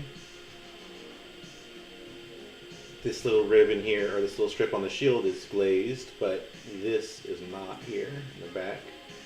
Ooh, ooh. So you can see the difference. Then let's go with the green. There's the green. Oh, I got it really dark. It helped that, whatever that top green was, it was green? Ethereal green. It helped mute it down a little bit because it was way bright compared to the other 2 greens.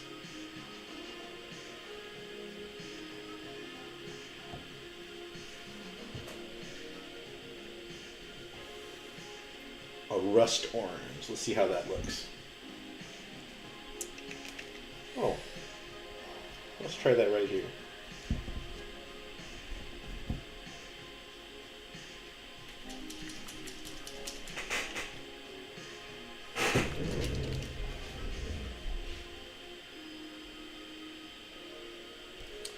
Error. YouTube is not receiving enough video to maintain smooth streaming. It just says user experience buffering. What are you talking about? That's weird. Now it's excellent. Just make us a little hiccup.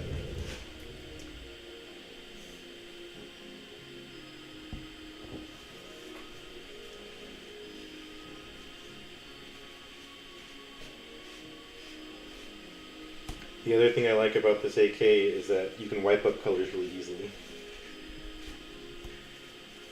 Oh. Because the way it sits on top of the paper instead of kind of like almost in the paper, Mm-hmm. it just seems like it's always easier to wipe up the colors. If you need, like, because I was just doing some glazing and I need to get rid of that paint. Alright, let's see this. Rust orange.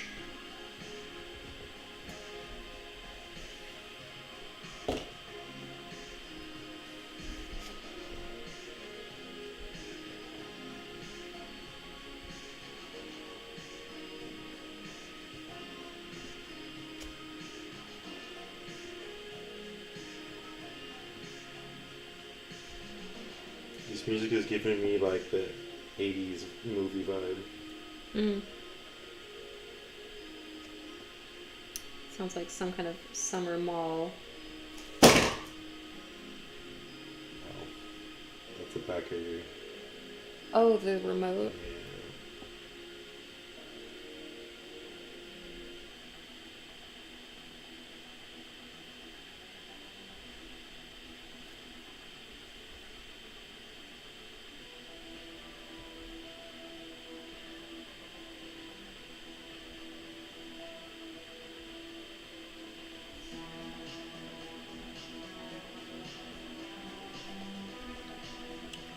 I forget who it was, but I was watching their little Instagram reel about orange trousers. So I wanted to see how this would work.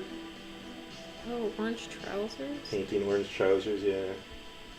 Like a lot of people will start off with the red and then went to orange. Because the orange just doesn't seem to go very well. It never does. Orange is a weird color in that regard. It looks so strong. It doesn't always read that way.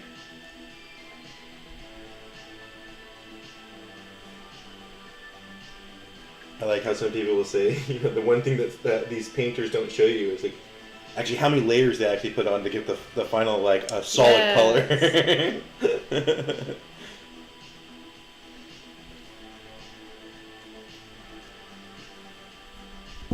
gonna let that dry. Let's see, I got 2 more here.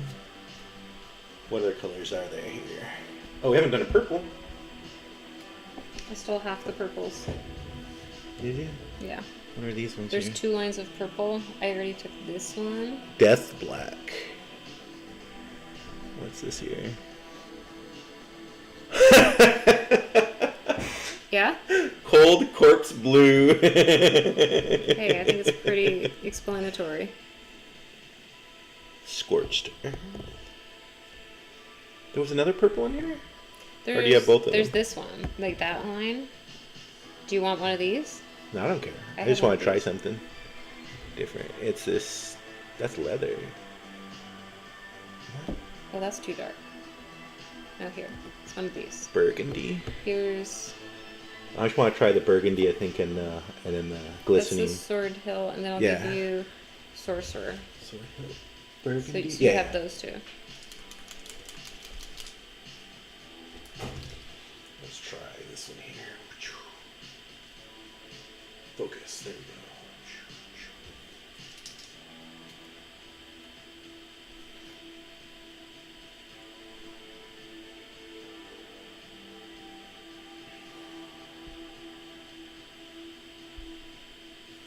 I think they have the same slight issue as Scale has, where when you shake them up and you open them, they're already like oozing out the top. See, none of mine have ooze so far. Really? Out of my... Well, I've only opened 4. Oh, maybe it's just me then. It's either you or the neutrals are less... bleh. I mean, it's not a huge deal because I know you don't even squeeze and I just kind of like dip that whatever that bulb is on top, but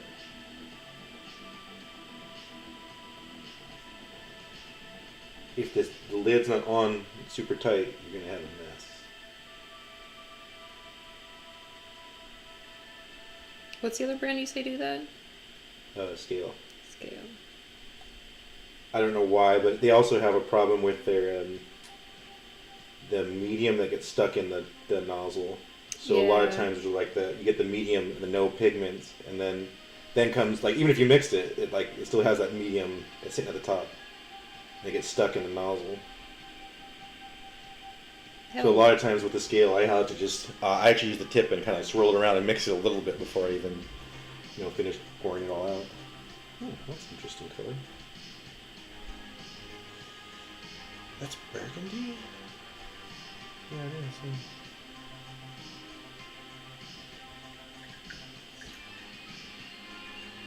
I think I'm seeing blue. Burgundy? Yeah. Brawn Burgundy. And then we'll try What's this other one? Oh, Sorcerer Cloak? Sorcerer's Cloak. I like this already. Yeah, I was figuring that's like your purpliest purple.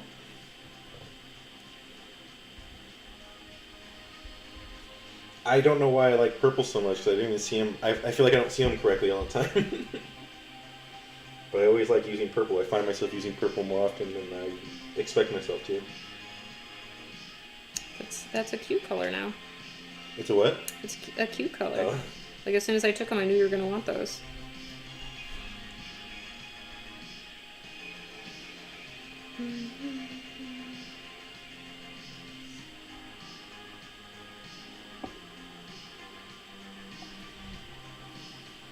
Oh yeah, I've used this color before. Like the same exact tone. I think it's my midtones for my 100 Kingdoms. Mm-hmm. I'm almost positive it's almost exactly like this.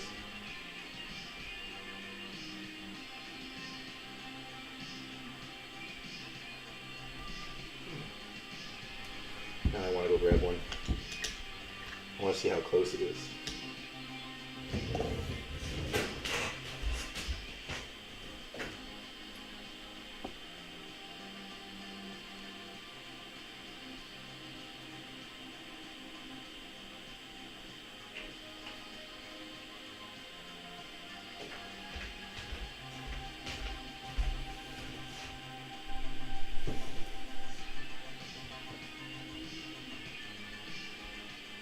No, I think it's this one.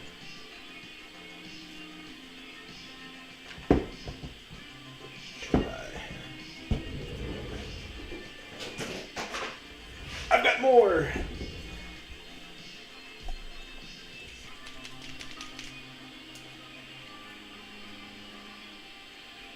Oh, it's a little bit lighter. Let's see.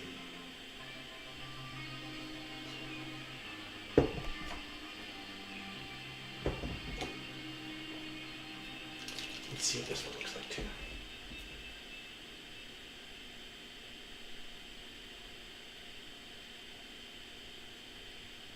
No, that's still two. Well, it's close, but not quite.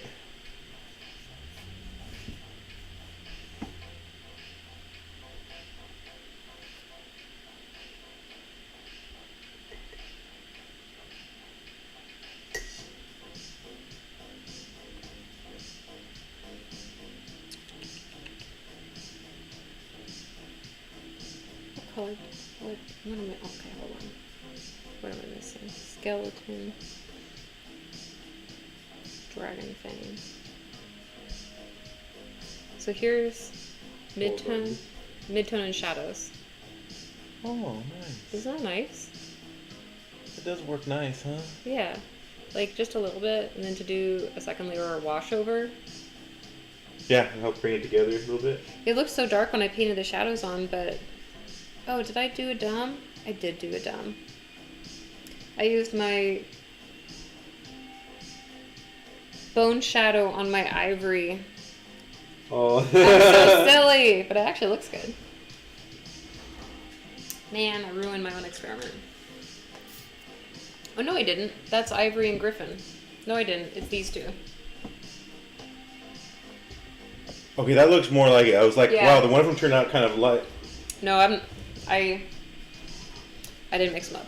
There's the two that's the sorcerer, and this is the one I use. It's really close. Oh yeah, that one's more a little like lighter, but that one's almost like Eastery in comparison, like a pastel. I can almost use this as a base and that as a midtone, and then highlight it with something lighter. I'd be curious if that blended well, like if they worked well together, but I don't see why not. Yeah, I don't see why not either. And it seems like, okay, so this is AK 3rd Gen, and it has almost the same coverage. If you look at the two, that's one coat on each. Yep. So you can see here, ooh, right there, that's one coat each. And I think they have about the same coverage, so they're very similar to AK in their thinness, I think. Though when you put them on the palette, they feel like scale. And they look like scale. Because like this is definitely thinner than this. No, actually, maybe it's not. No. I don't need a lot. Like, I'm not even using half of what I'm putting down. Like, the pigment is very good. It doesn't require a lot of paint.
Dude, I want this purple now.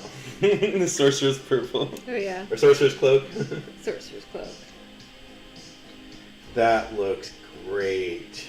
I love this. The slight change in color, just slightly light brighter. Yeah. Like, it's not dry, but I think it looks that them wonderful. together? Yeah, this is the sorcerer's cloak with my AK Deep Violet. Deep Violet. Yeah. It looks really good. It looks like it's supposed to be that way. Like I think so too. Yeah. So now I gotta put the Ruin It purple. Oh, this one's not even mixed either. Ruin It purple. Do you know what this is? This like somebody's specific symbol that's on here, or like just the paint brand that they just chose a specific? That's Duncan symbol? Rhodes Painting Academy. It's That's the what brand. I thought too. Yes. I thought so, but I Yeah. thought I recognized it, but I wasn't sure. That's his paint line logo, or whatever hobby supplies he puts it. That's the logo, and that's also I think why there's the shield symbol with the letters, because it's like he's got the knight. It's at the Academy, so it's by Transatlantis Games. They're the producers, but it's his Manufacturer, and it's his brand.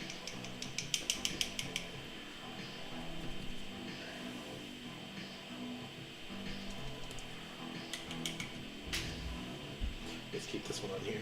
Let's just finish it.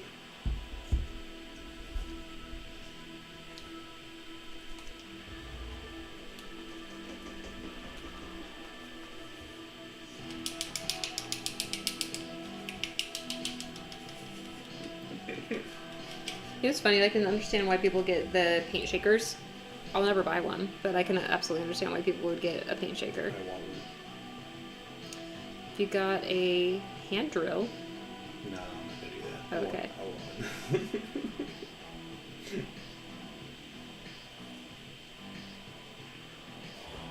I like this purple too. You like this. Here, I'm gonna put the amethyst rain here just in case you need it for the shadow. No, I got it. Okay. My deep violet worked really good. Nice. So we'll see how I did the two thin coats, AK, and now two thin coats again. Ah, this one should be here.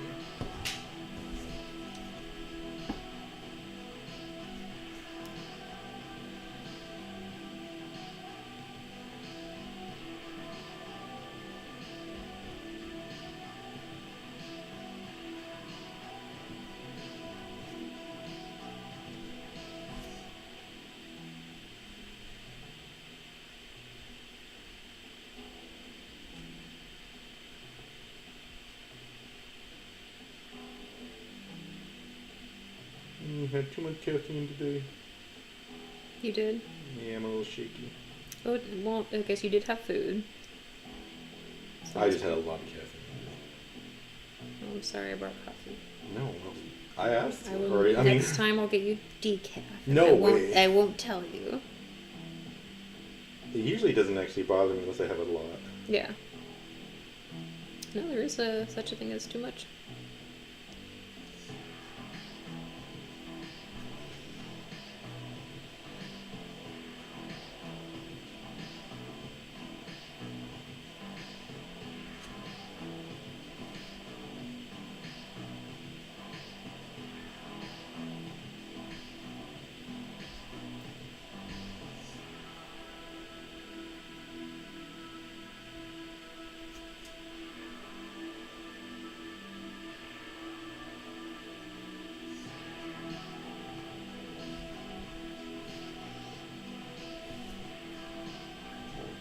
need to put one more thin coat on there.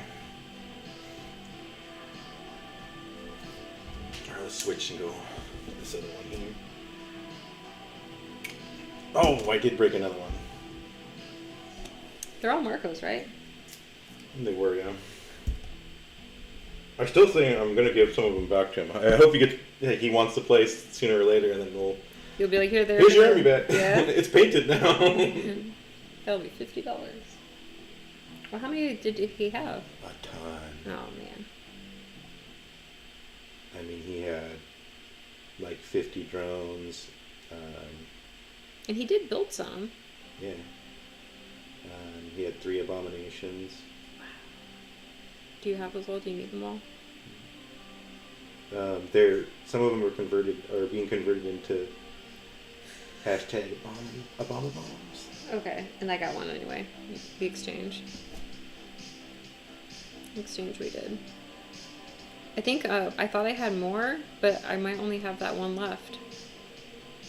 If you need another one, I don't really need them. Keep them for now. I've got plenty to build, but if I only have that one more to build, then I will need to get more. Ah!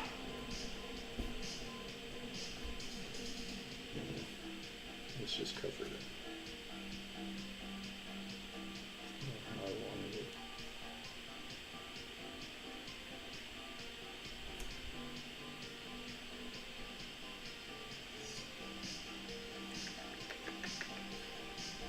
Yeah, I'm messing this one up.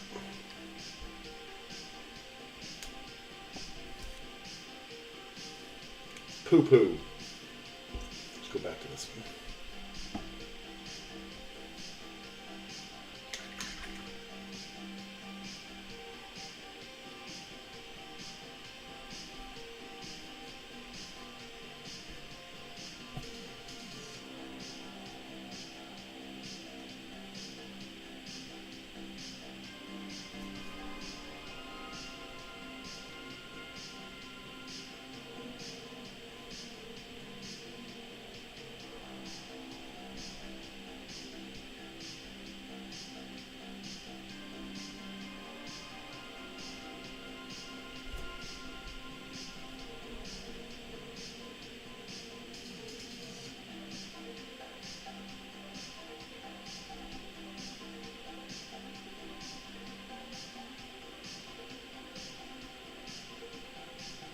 How far are you on Attack on Titan? I'm about 4 episodes into last season. Honestly, I didn't like the transition so far. Oh, I was super confused. I was so confused. I'm so confused. I was like, why are they even talking? I think I know where they're going with it, but I'm still like, no, I don't know how much I like this change of pacing of everything. It's super worth it. Like, the season is probably the best season, but it is rough how you get, like, I was like, am I watching the same show? Did I pick up on, like, a side season from something else? At first I thought I was watching because I saw they had a Attack on Titans, like the young one, the school or something like that. Like a little side series, yeah. Yeah. And so I thought maybe we would have gotten to that, and I was like, what's going on here? It's very jarring, and I was really annoyed too. But, ooh. The shadows, or like rather the highlights, are more lavender, and then the shadows or the base is more of a magenta, like the most tiniest hint. Like, that's really interesting. Well, let's see if we can fix that a little. I mean, in a good way. It helps create a demarcation line where you really notice the difference of tones or hues in those two. I don't mean it that way. But no, it's the best. Like, as the season goes on, like, I've never been more hyped for the show than this season, but it is rough.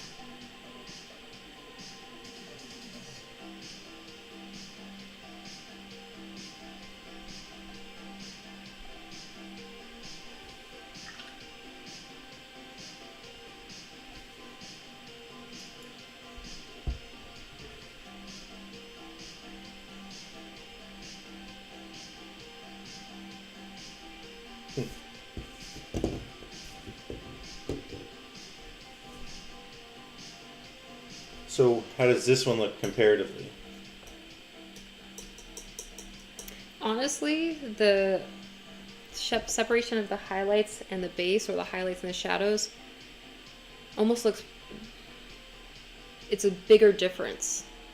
There's a bigger color difference. Really? Because this is the two thin coats to... Oh, well, which so ones that are one, they? This other one was my AK one. Which ones? It was the Sorcerer and yeah, Runic. Well, and you can see here, that's a big, that's a big jump. difference, Yeah. Yeah. Which is funny because this one would feel like more of a jump. The ethereal green from emerald green. It's probably a good idea to your technique of like the mixing for the gradient. But you know what that looks like to me? Imagine that silk on a body and you got wet. Okay. I think that'd be a really cool effect for like a bust you can find. The sharp difference.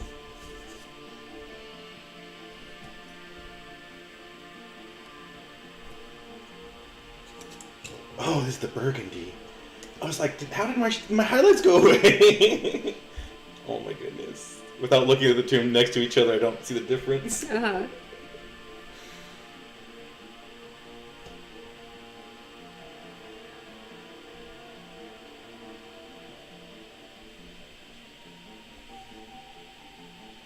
The difference between how men and women see the world. Well, Well, 1/3 of all males are colorblind in some way. is it 1/3? 1/3. I didn't know that. Yes. Because there's different types really of... high. And there's different types of... colorblindness. yeah, so I see what you're saying, where like 1 in 3... I technically am not like fully colorblind, but I do have what they say, I think, color confusion. Yeah. I don't see the reds quite the same way. Yeah. But it's only a certain couple shades of red. Yeah. But I see colors, I see them pretty fine. They just don't like read as very, very different to you. There's some reds, like these two, without me putting them together, I didn't see the difference with them.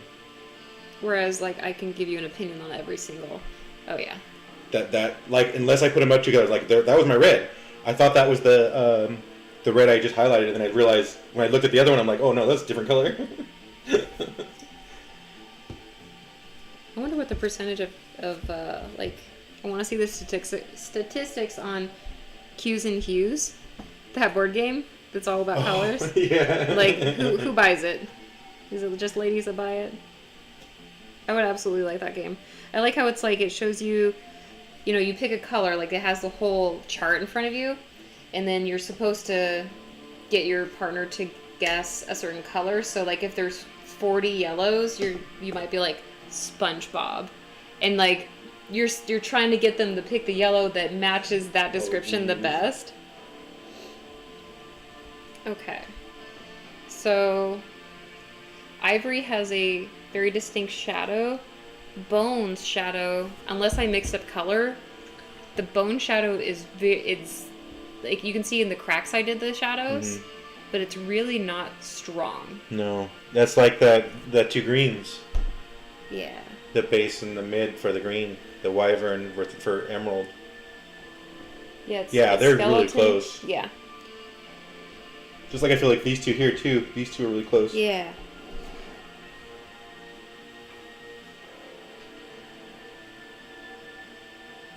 I want to do Gryffindor on... Gryffindor over Skeletor.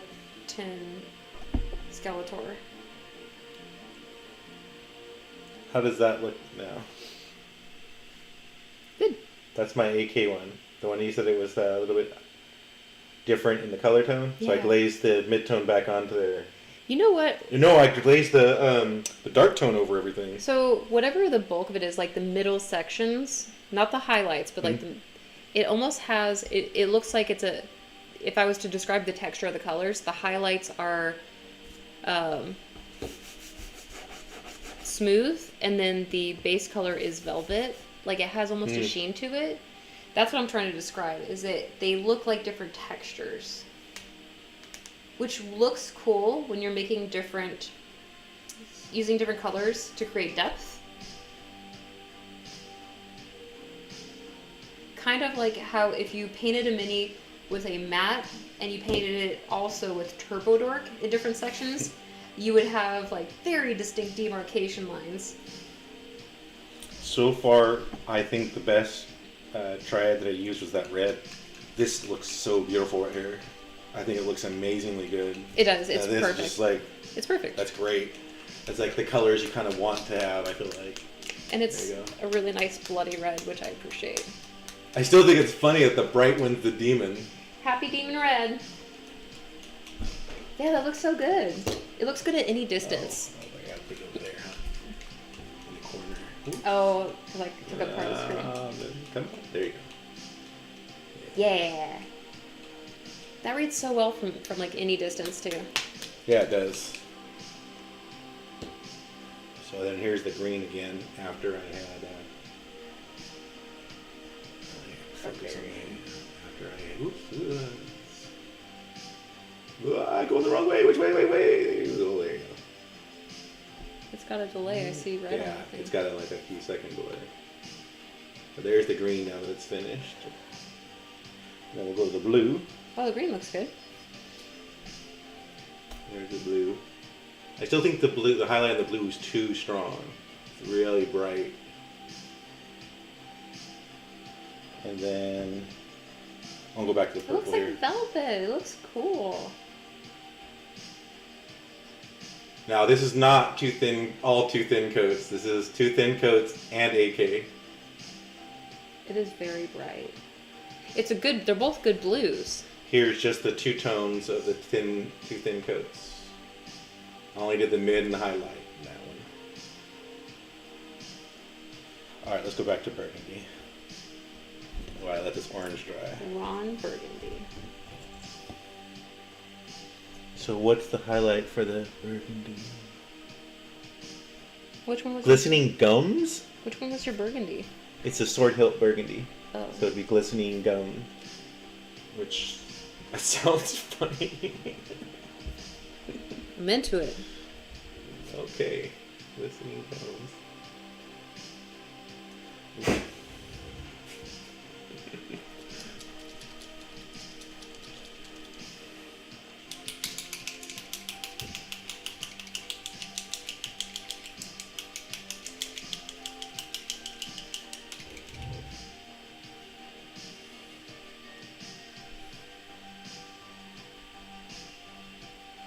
So I think for the green and blue, I would definitely do, for my highlight, a 50-50 probably. Instead ratio, of doing, yeah. And then maybe even go up to the final highlight, but jumping from the mid to the highlight is just too big of a difference for me.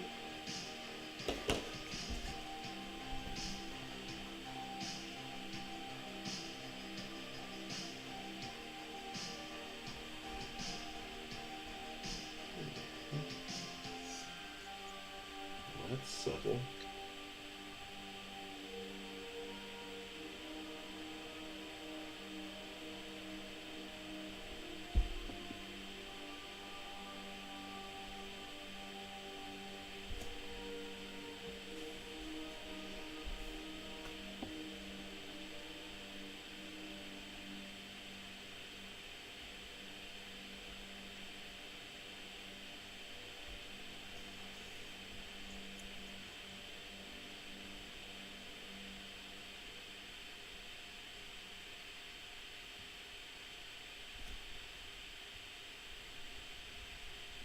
Yeah, see, I'm seeing this color a little funky too, I think. It looks really purple to me. I'm not sure how purple it is, though. The gums color? Yeah. It is purple. It is on like that, if you were to call it one color, right? Mm-hmm. Because that is... Technically, that, like, if you're looking at the wheel, you use the purples, and that's a magenta, and magenta will have more pinky tones to it. Okay.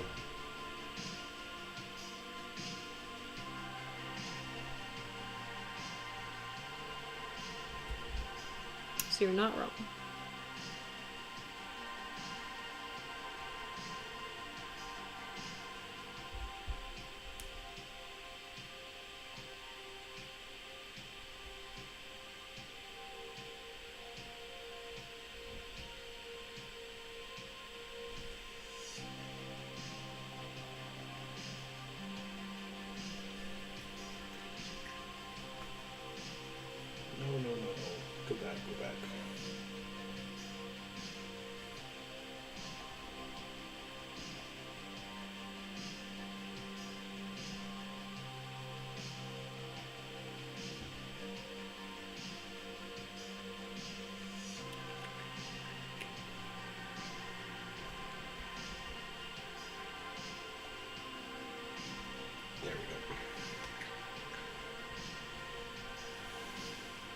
what am I doing? That is my highlight color, isn't it?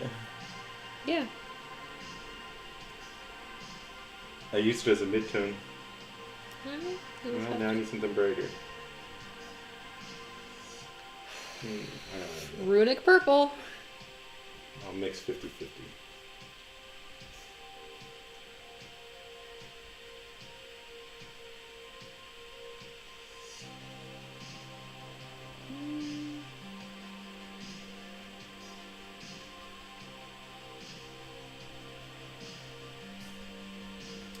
Let's see if that works.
I really like the way they blend. Yeah.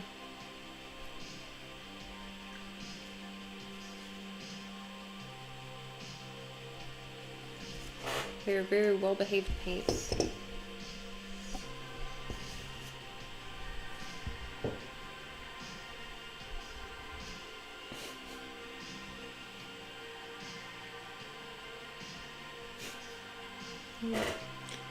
Rust orange?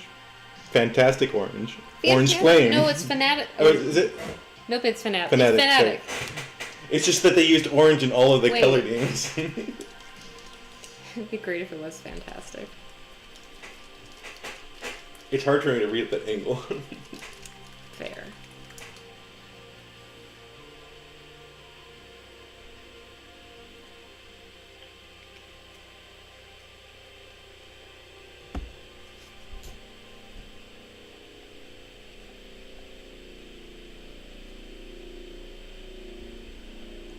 What is that sound? Helicopter.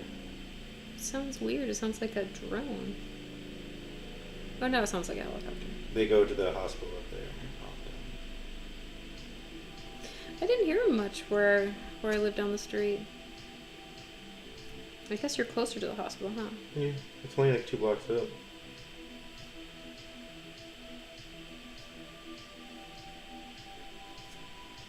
Which was nice when I went there. Yeah, when you had to go. That's why I originally told you I didn't mind walking. It's not that far. Yep, that would have sucked. Oh, it was only a broken rib. It was more than that. You have bruising. Yeah, that was And inconsequential. wasn't it also like you fractured that and this and that? No, it's just Oh. a broken rib. Yeah, that would have sucked.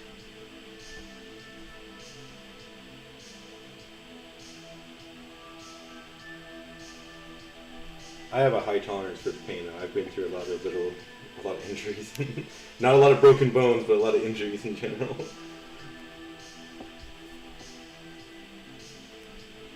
Well, that didn't look too much different. Subtle change. So let's see. Come on, focus.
I don't think it was quite the right highlight, but I think it'll work. You did a mix? Yeah, that for that burgundy, I had added the purple with it.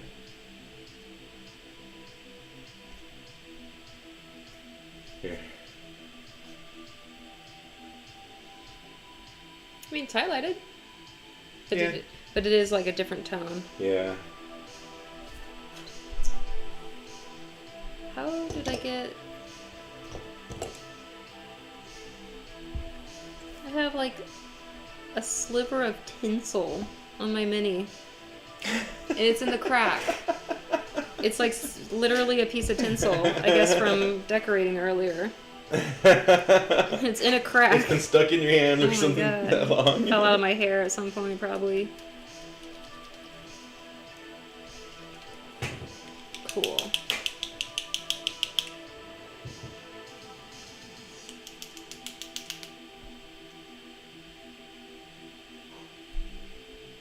When you shake a bottle, how do you hold it?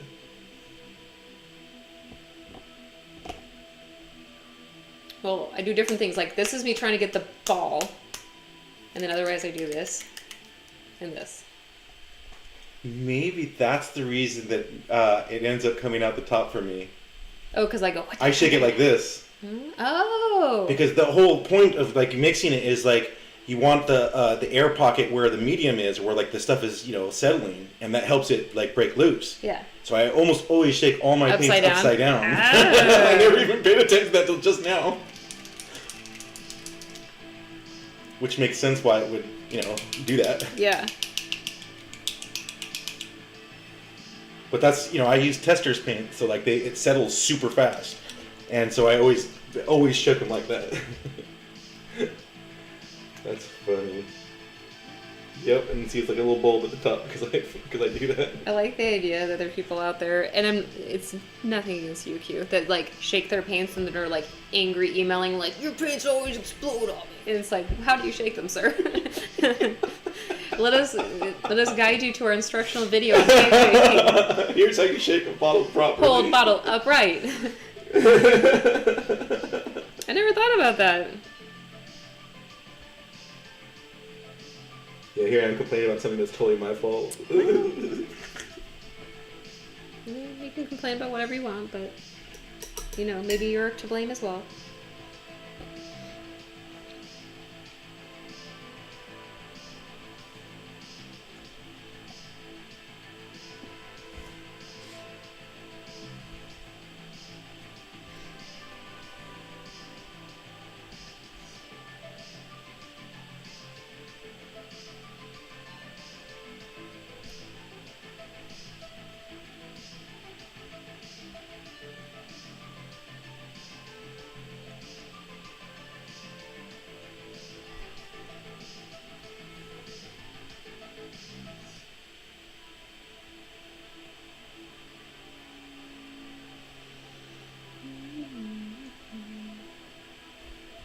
So what would you consider your paint style to be? I would describe it the way that my traditional painting teacher described my canvas painting. He said that I painted painterly, which is to say I paint like I sketch. I do like when I draw, I do very sketchy lines. I don't just do like one smooth line.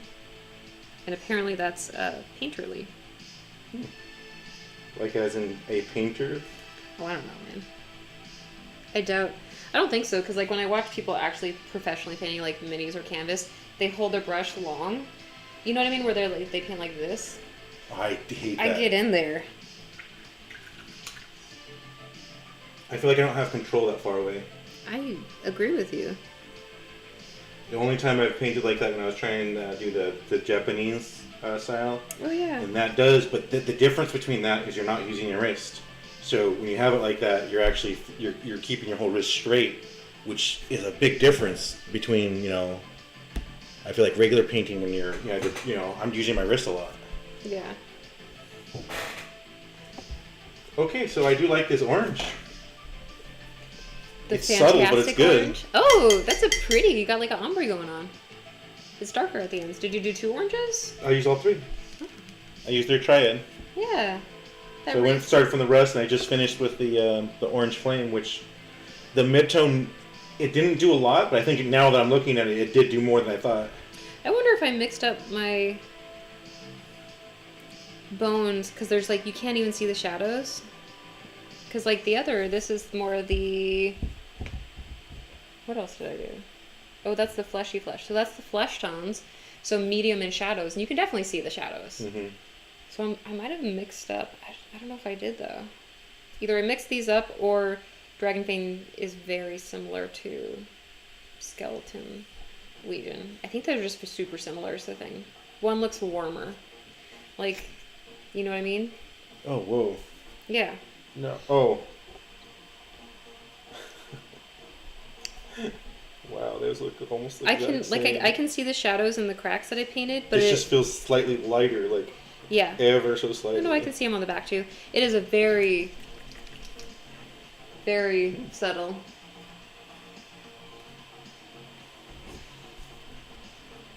I don't even feel like I have to glaze this at all. I think it worked really nice. It did. Another win. So the reds and the oranges are perfect as is.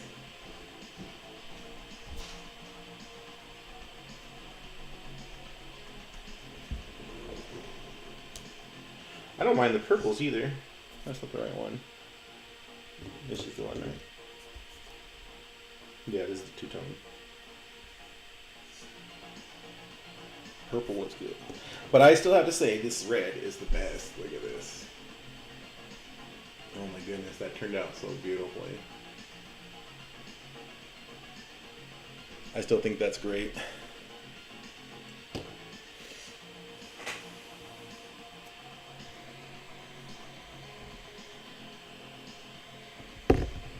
Now we gotta try a metallic color here. This is metallics, right? Plate armor.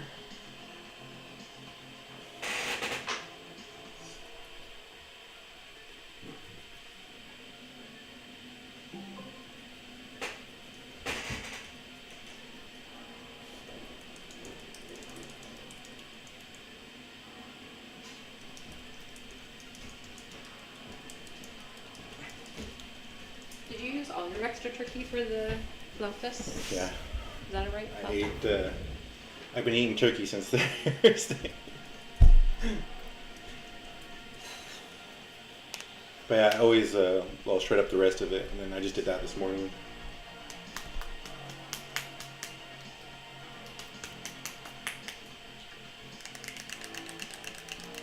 This wet palette's great. You like it? Well, my wet palette would be like curling at this point. You know what I mean? Do you have enough water in it? Probably not, actually. That's usually the reason why it curls, is because there's not enough water in it. When it starts drying out, mine do that too. But I know exactly how much water to be in there. What I'll do is I'll put water until there's a little too much, and then just pour out the little, like half of the excess, and then so it's like almost sitting in, like half of the sponge is still sitting in like water. Mm-hmm. And that's like, to me, that's like the perfect wetness.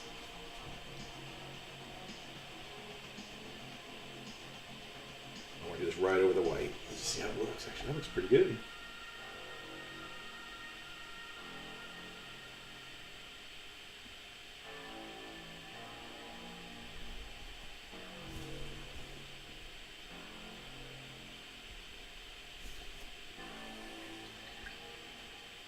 Yeah, that looks cool. Having a hard time focusing on the blade.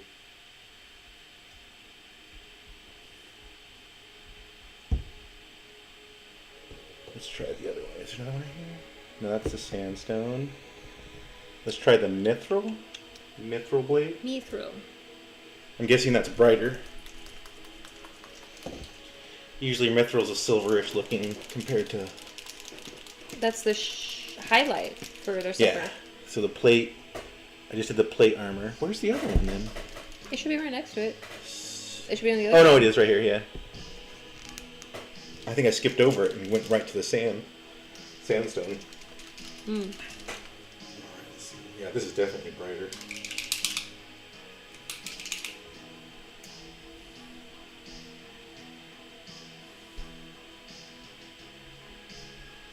Ooh, that's nice and bright too.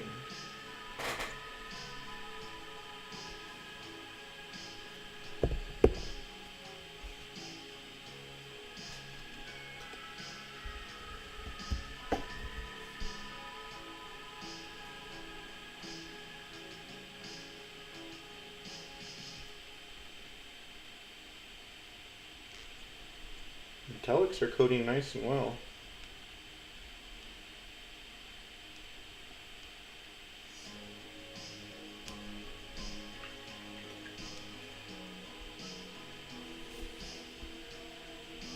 Let's try all three and then we'll put them together here. So that's the bright one, that's the mid one. And then we'll do this one here. Ooh, for the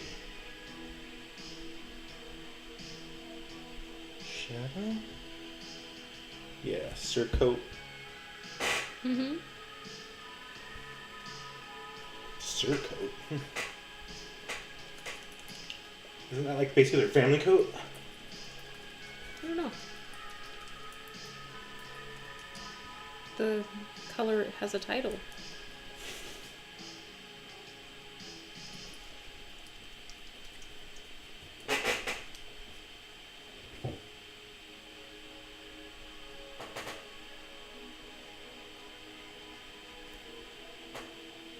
It's just subtly darker.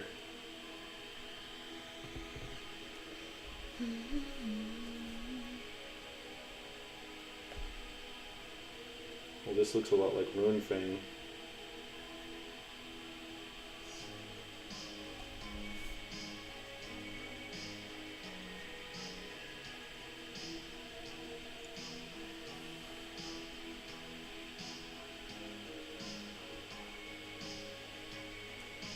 Yeah, I would start using this over Ruin Fang.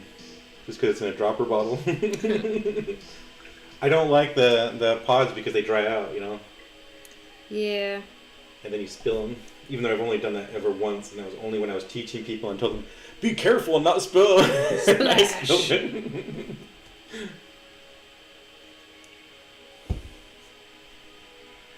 Let's see if we can get these sitting here.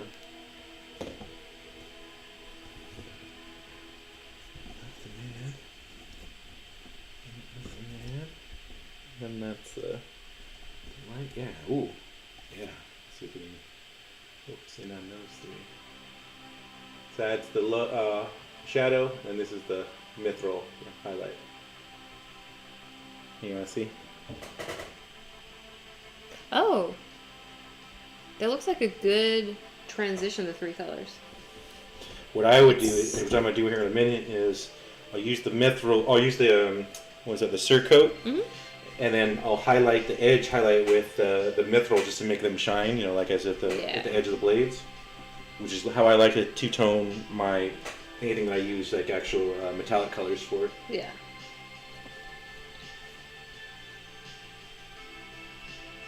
Oh, yeah, it's still not dry. Let's put it back on there. Let it dry for a minute.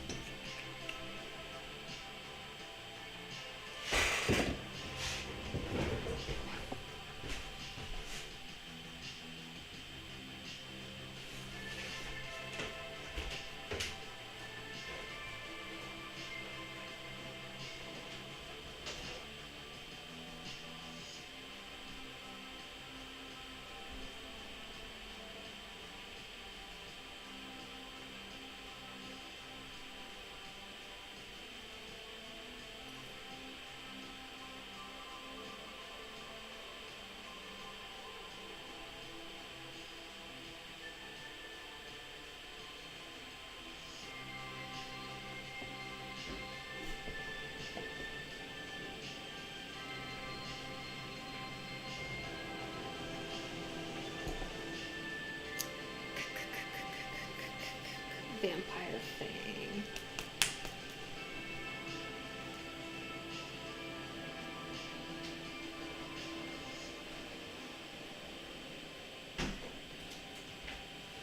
Did you notice my shirt?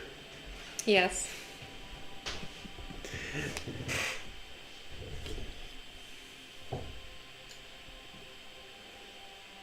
It's funny actually. Throughout most of my friends, I'm known as the expert for it when it comes to Game of Thrones. Oh, not the Star Wars expert, the Game of Thrones. I've read all the books. I'm except for one right now. I think that was no. I've read them all, and I've watched all the series as well. So Nice.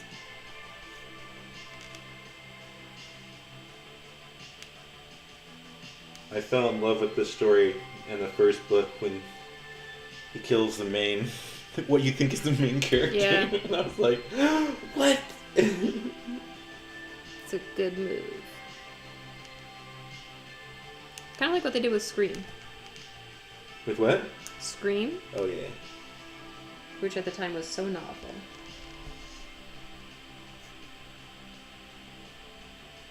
Yeah, because everyone thought what's her name was Drew Barrymore was going to be in it, Yes. like the whole thing, and nope, she was not. I like when they're able to do that, to keep things a surprise and it's not spoiled and, pre-release. It's so hard to, keep things secrets these days. Well, even that, the worst part about a lot of these things is that a lot of them they foreshadow it, or you can just kind of tell some stuff is coming.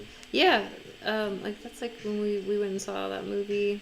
I was saying, I don't like you being able to go, okay, we're in the third arc now because they referenced this thing that we saw in the opening. When you can tell, what was the last... Hold on, let me think. There was a good example.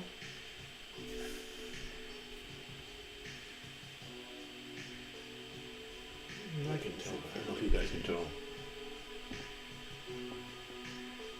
Try to see if I can... Oh, your edge highlight? Yeah.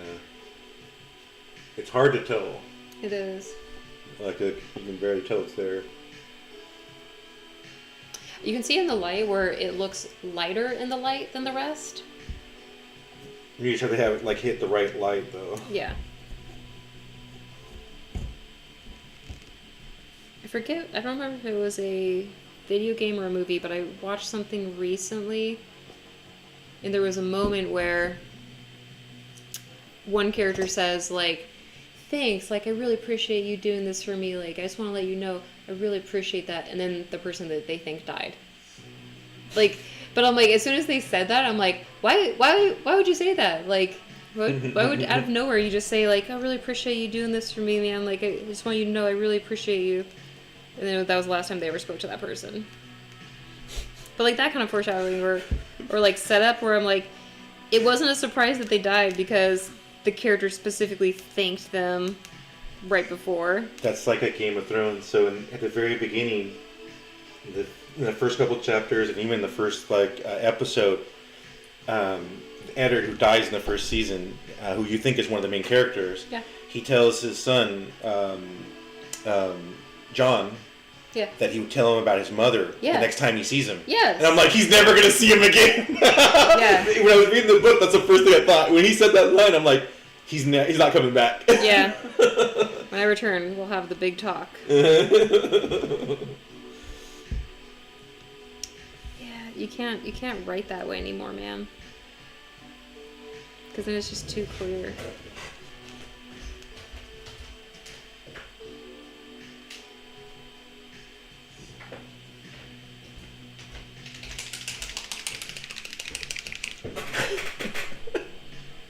I shake all my bottles upside down. Now you know. Yeah, I stole the vampire thing back, and he was thanks, Q.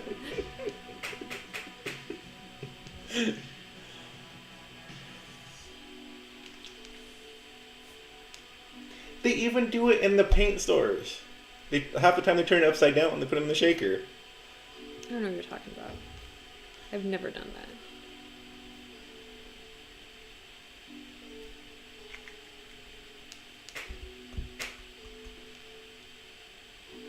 Yeah, it's still not dry. So what color have you used that's your favorite so far? Honestly, the Skeleton Legion, which is this base, this mid-tone, covers so well. And it's warm, good coverage, and I feel like I can use a number of shadows and highlights on it that would still read well with it, even if it's not part of the triad. It's just I like ivories because I like bone colors, but this reads so much easier as opposed to that, which, yeah, it's definitely an ivory. But it also just looks like, did you prime it? Or did you do anything but prime it? Yeah. Just spray a base coat on, basically, yeah. Yeah. Because that just as easily could have been Skeleton Horde or Wraithbone Primer. Then you wouldn't know that I zenithalled it and then did a base paint. But, I mean, bones are still, like, my favorite colors.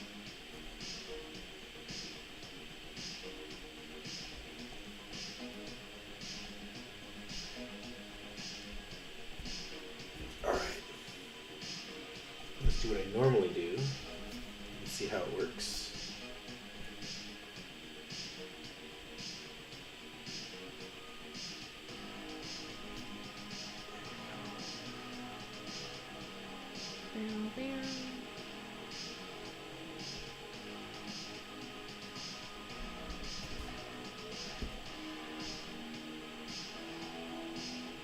I'm gonna have to do 2 layers, I can tell already.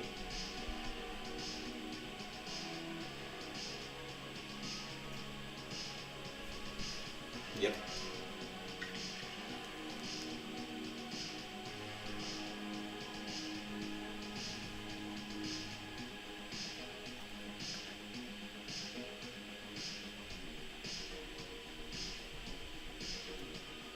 I guess I could have used non-oil. Huh?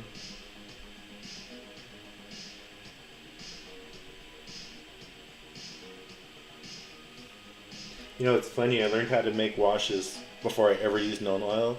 Yeah. And I found this perfect ratio that I actually now I put it on a little recipe thing, a little 8x10, and I laminated it because so I know exactly how to reproduce that wash again. And then I started using non-oil, and I'm like, man, this is almost the exact same as my my wash. I haven't tried the new non-oil formula. Me either. Yeah, I still have the old one. I did hear it's different. Which I'm glad I have my own recipe, so I don't care. Like, not only that, but I've gotten really good at glazing, so I just do that now too. I know it's a little bit different, but if it gives you the effect that you were looking for with it. Here's another thing I like about these Gadzooks and that one you're using. Mm-hmm. They don't roll. You sit down, as far as the shape. Yeah. That's a good idea, honestly.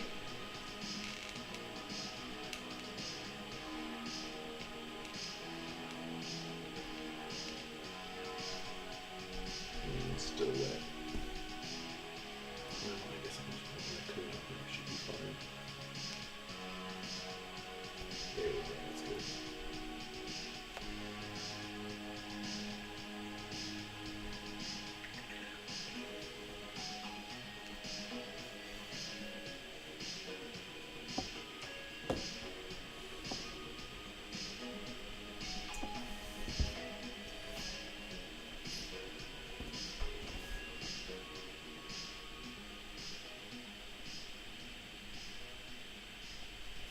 Alright, I have one long brush here. It's driving me nuts. Mm-hmm. It's that center one. You know, there's like a finder one or whatever they call it. I forget what they call it. Finder? A lead bristle or whatever that's longer than all the rest, which I absolutely hate. I always cut it off. And not all brushes have it, but some brushes, like some brands, are very adamant about doing it. I think I got it.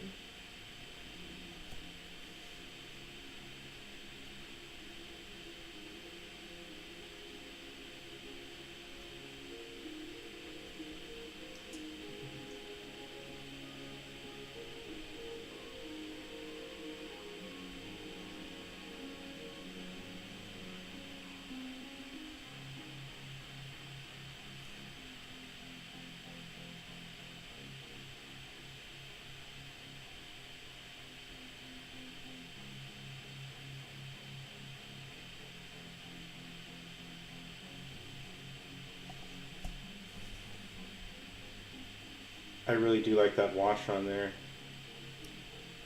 The mud? The mud one, yeah. Especially on the shield with that. It was the temple Templestone. Templestone. Mm-hmm. Then I did the mud wash, and then I'm highlighting it with the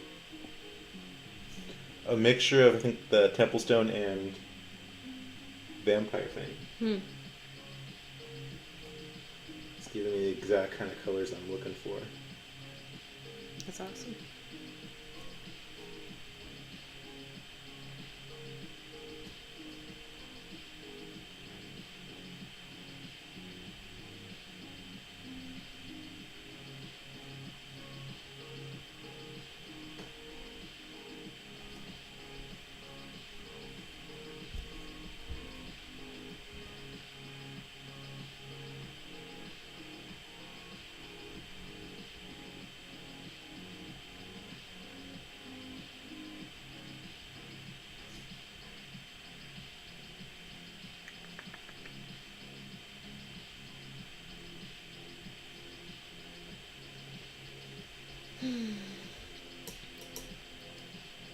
Vampire Fang is a very, very, very nice highlight. Was it still chunky for you? Yeah, I did it one drop of water and it seemed to thin out after some effort. But it definitely is a perfect shot or a highlight for the Skeleton Legion.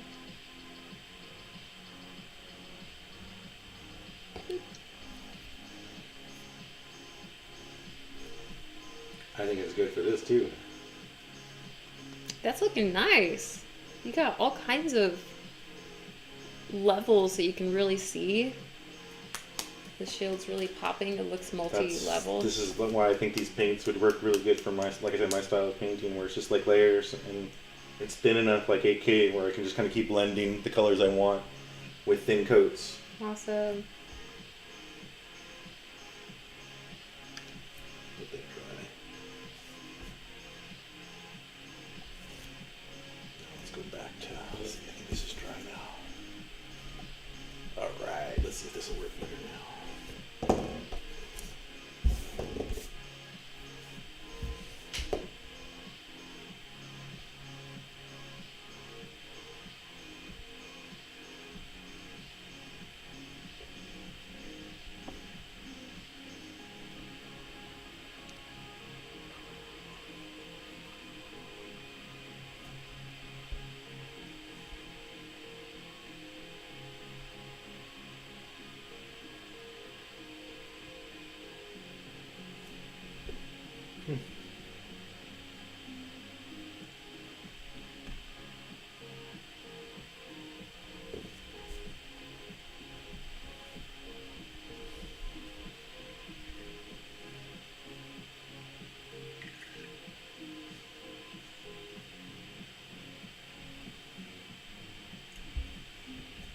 I think you can see that better now.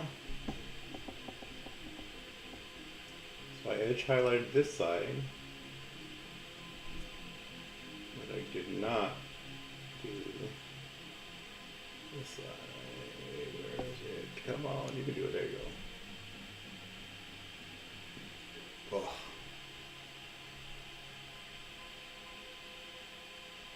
Why won't it find it? Come on. There we go. So I didn't do this side, but I did do this side.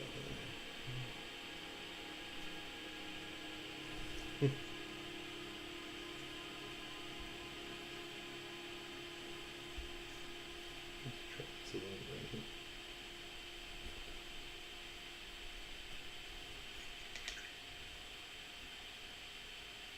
Do you think this looks better now for the edge highlight? For the metal? Yeah. Turn it a bit, like I want to see it You go. want to hold it? You can turn it the way you want, because it's always easier to. Yeah, it's just, and it might just be a metallic thing where you can see it as you move it. But yeah, like the inside looks a little bit more like grimy and darker. Yeah, I put a I glazed black over it, Mm. so that it would look darker.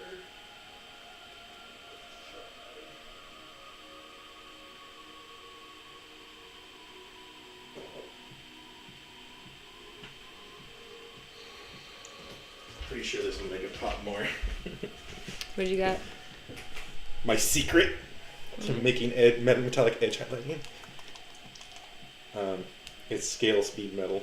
Speed metal. It's really bright white. Oh, wow. That's platinum.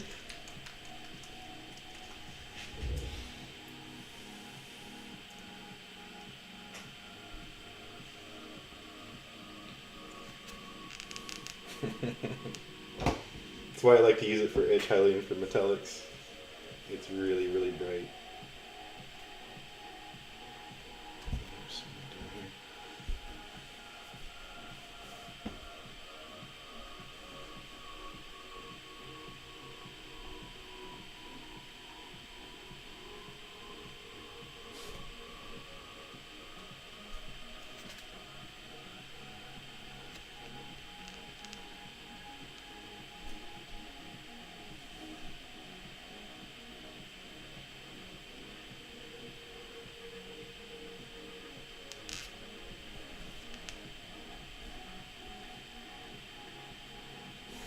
It's on awkward angles.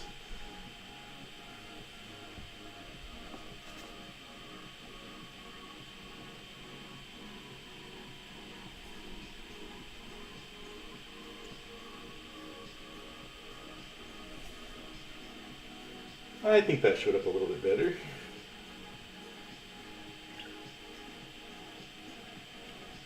Let's see if I can get it.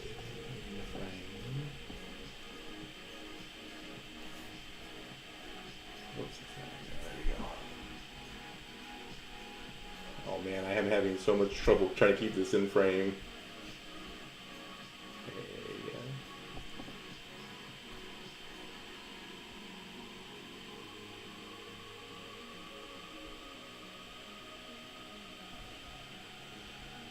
I don't think you can see it on the video, but I can definitely tell in person. Mm-hmm. Look, does that look? Now can you see it?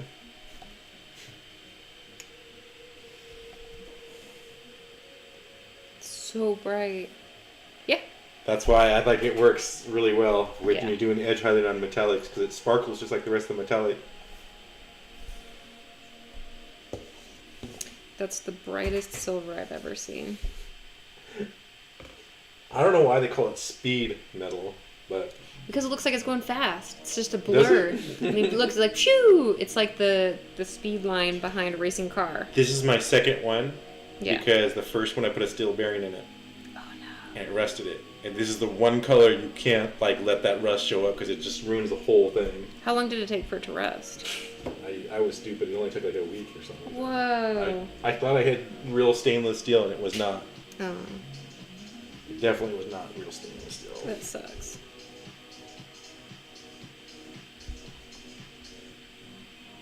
My piece of tinsel's still here.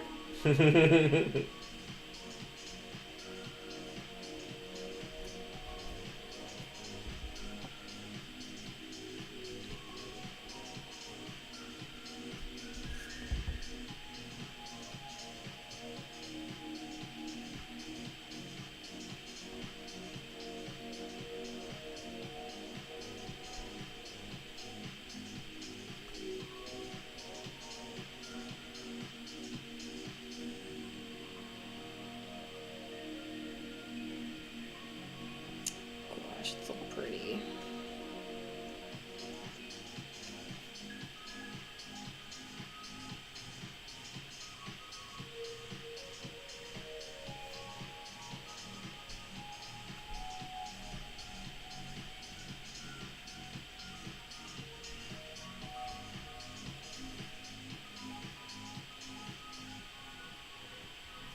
I really like the flesh tones. That's all three. The flesh tone triad. I like all of them, and like those are not my colors. Some of them are a little harsh, but in general, I really like the tones that they are. I wish that I liked it, but I wish this was a little bit more in a reddish hue. You really, Why? I don't like color. Oh. So for me, I'm like, there's so much going on here. I mean, compared to my usual ivory. I'll probably use this for my Valkyrie. I'll try to do a mix of skin tones. I'm But- still working on my velvet, but I think I figured out sort of the flesh tone. This is too dark of a transition. Oh no! Hold on. I might have to go soon. Okay.